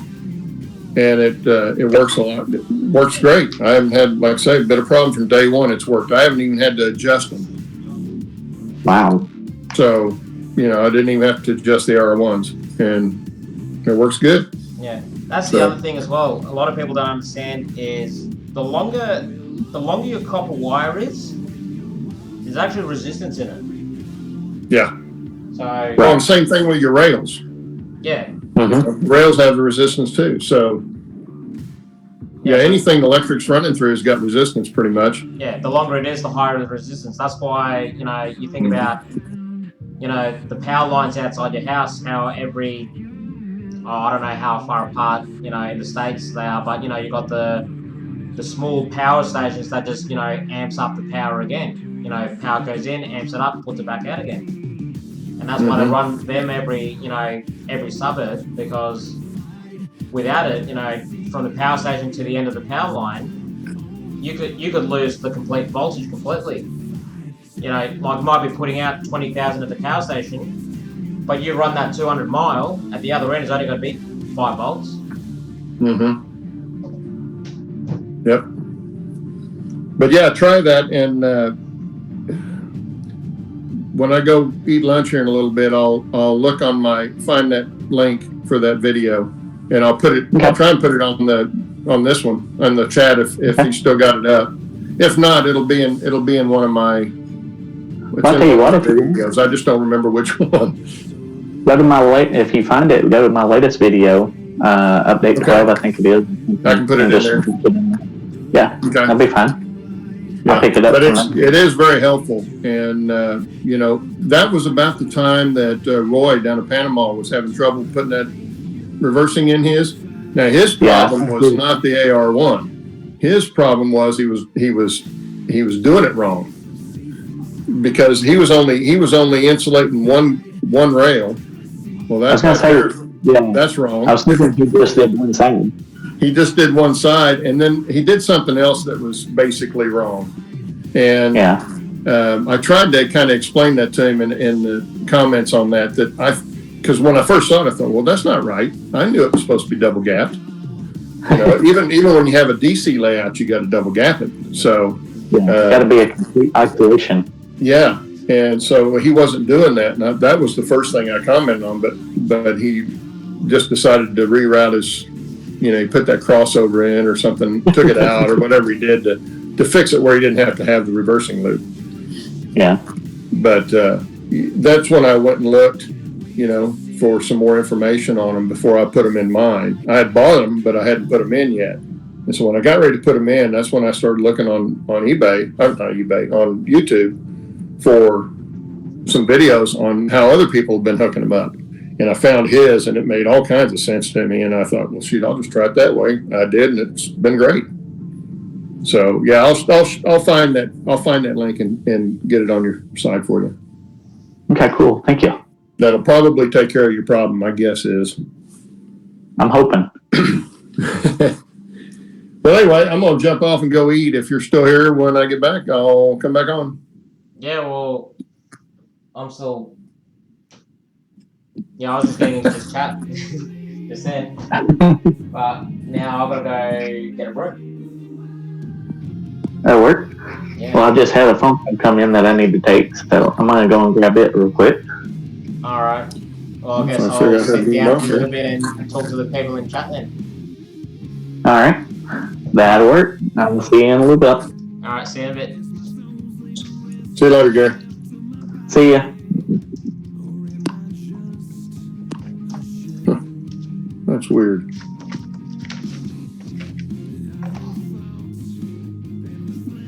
I can't find the Hang up button. yeah. It's not on there. Hang on.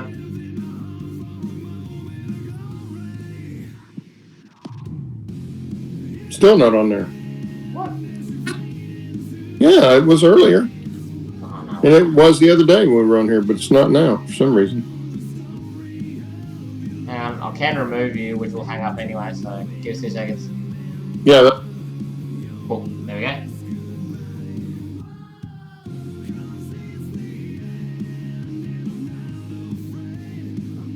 Hey, Closet Branch. Don't know your name in reality, but hi.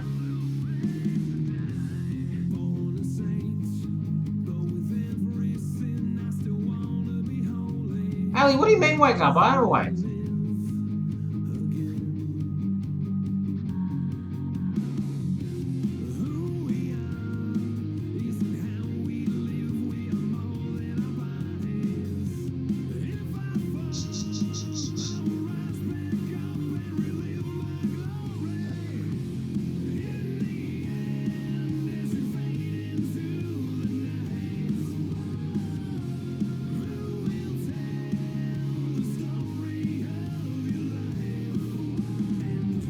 Jesus, nearly 4 hours.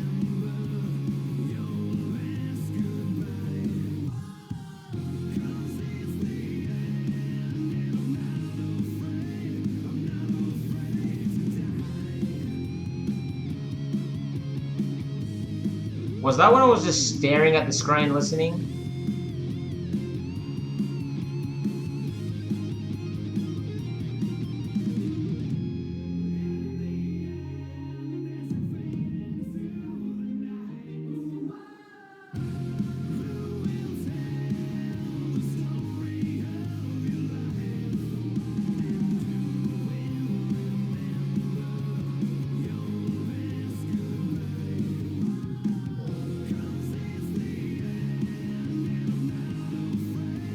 Also wait for everyone to come back. Let's have a look at the socials.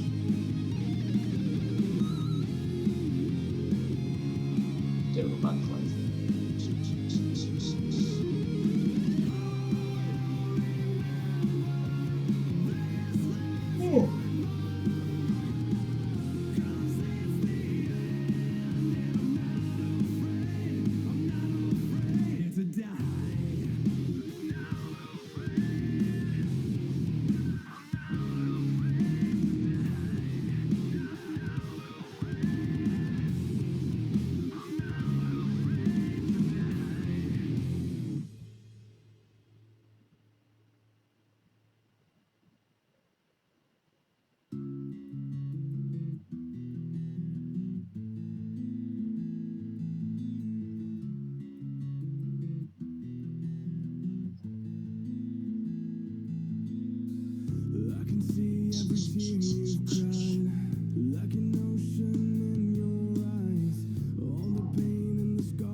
I'm guessing everyone's just staring at my face as I'm looking at the screen.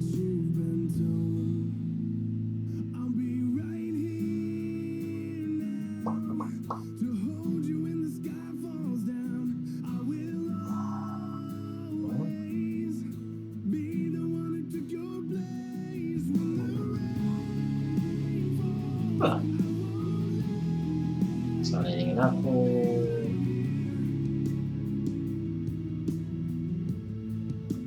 Does anyone want to have a... Here you go.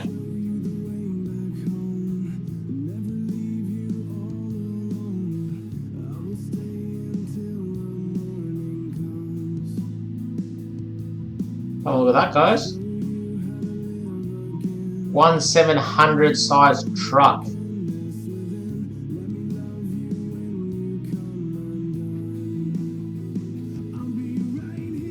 see what I can make of it. Look at that.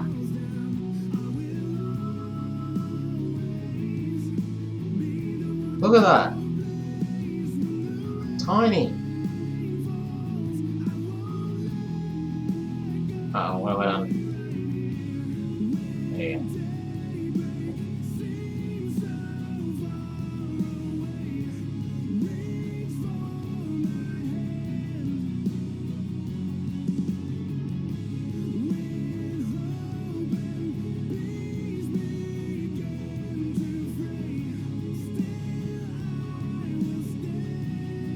What's this?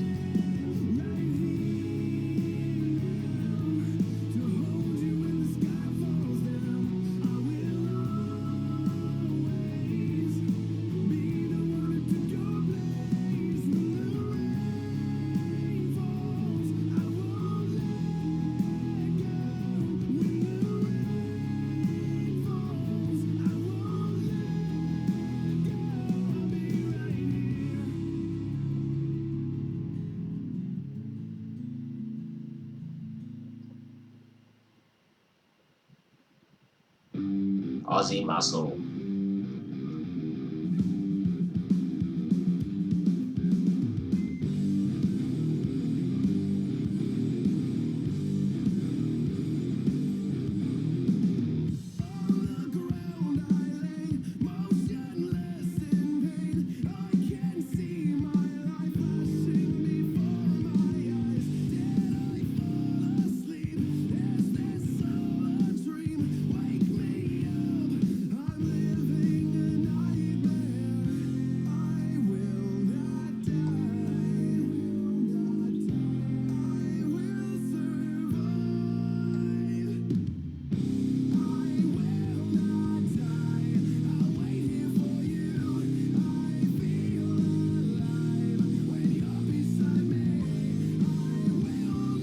Oof. Power.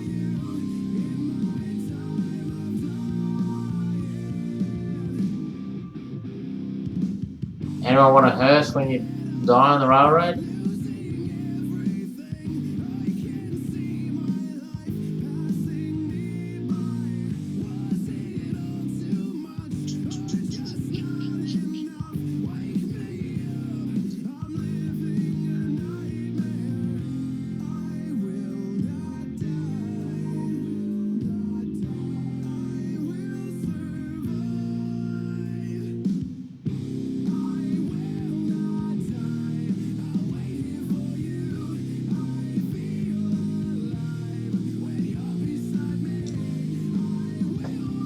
For those of you who don't know, this is my mate Ernie.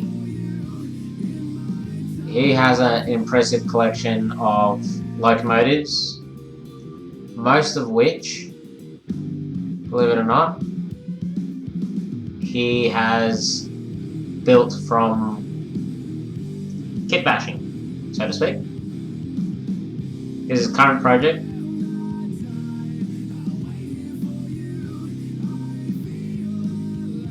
3D printed shell, custom mechanism. Can't remember the details on the tender. And he's comparing that with another branded loco that you can readily buy from some company, I can't remember.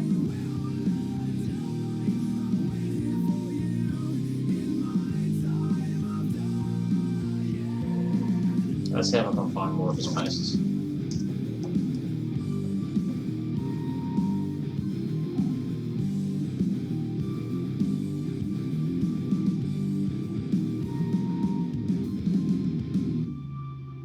Here we go.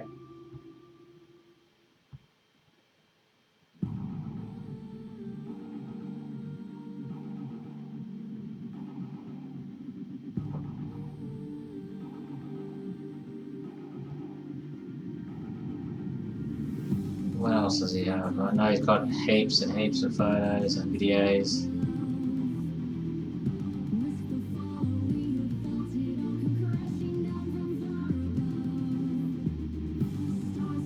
That's some of his collection. Not all of it, that is some.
That's another like a kit bash for another guy.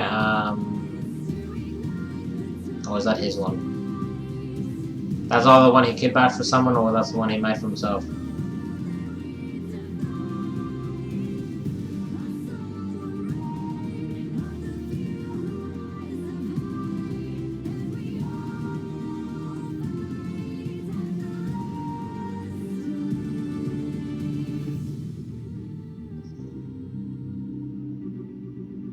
Trying to find his other stuff.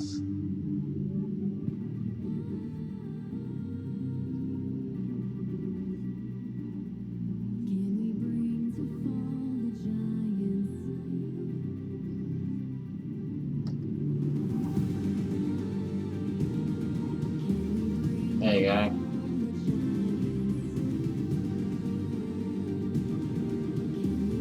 See, Ernie built that.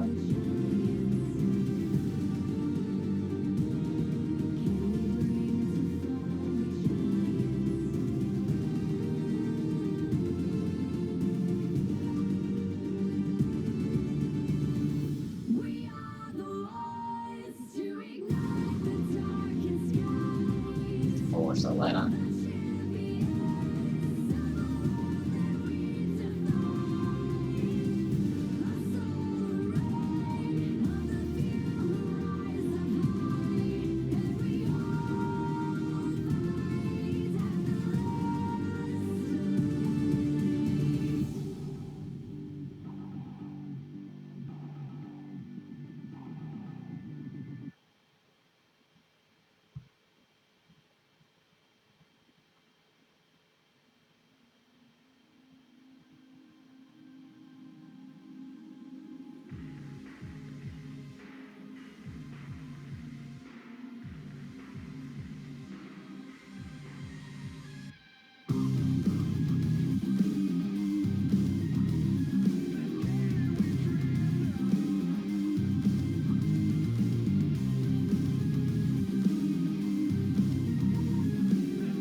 Oh, streaming for 4 hours.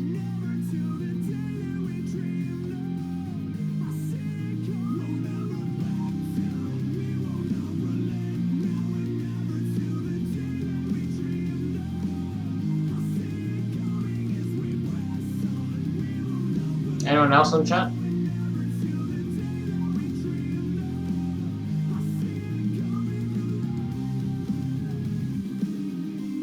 Hey Roy, I didn't see you there. Now I have.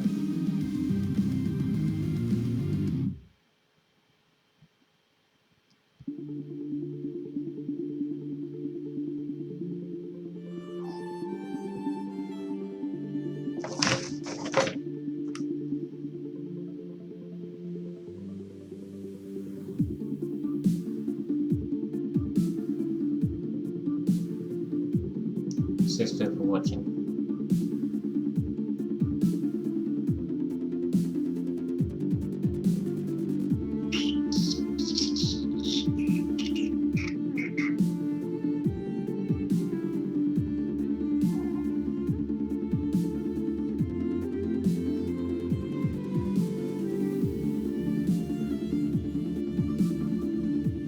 Just looking at the time, I actually think I might call it a night, guys.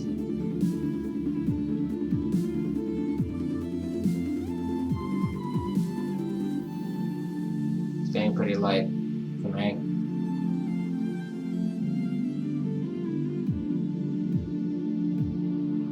In saying that, I know Vinny's BNSF. Oh crap, I've forgotten his name. BNSF something something. Hang on a second, I'll find out in 2 ticks. BNSF 6951, cousin Vinny. He's got his live stream on tonight. I can't remember. I just remember it's on tonight. I have to look up those details. Oh, there you go. I think it might be 7. Don't take my word for that. Yeah.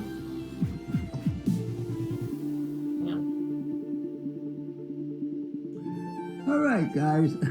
I made a big, huge mistake. 9:51 because it's Friday and Thursday. So, with that being said, it's about 8 o'clock in the morning or morning here in Arizona. And today I do have a dental appointment and of the implant session I will be in tomorrow, Friday night. So I will do another announcement like this one. If I can talk, all of your support and so on and so forth, and hopefully check out and all the rest of the yeah. Anyhow, alright, just keep an eye out for Vinny's video. His is going to be on tonight, most likely. He did say he had a dental appointment yesterday, so depending if he can talk or not, I don't know.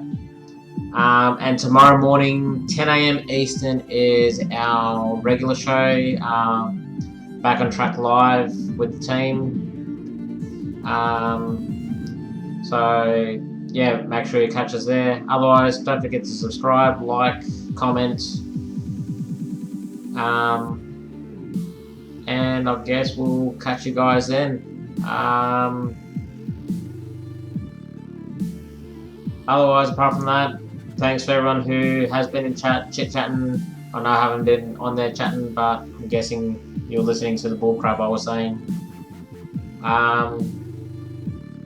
And yeah, hopefully we can do this again sometime soon, depending whether I have work next week or not. I don't know. And yes, Ali, Sparky is still there. Sparky never stops.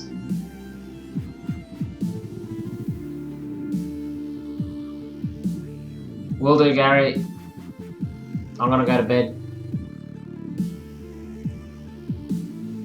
Ali, there's a reason this is called Trackside Beans.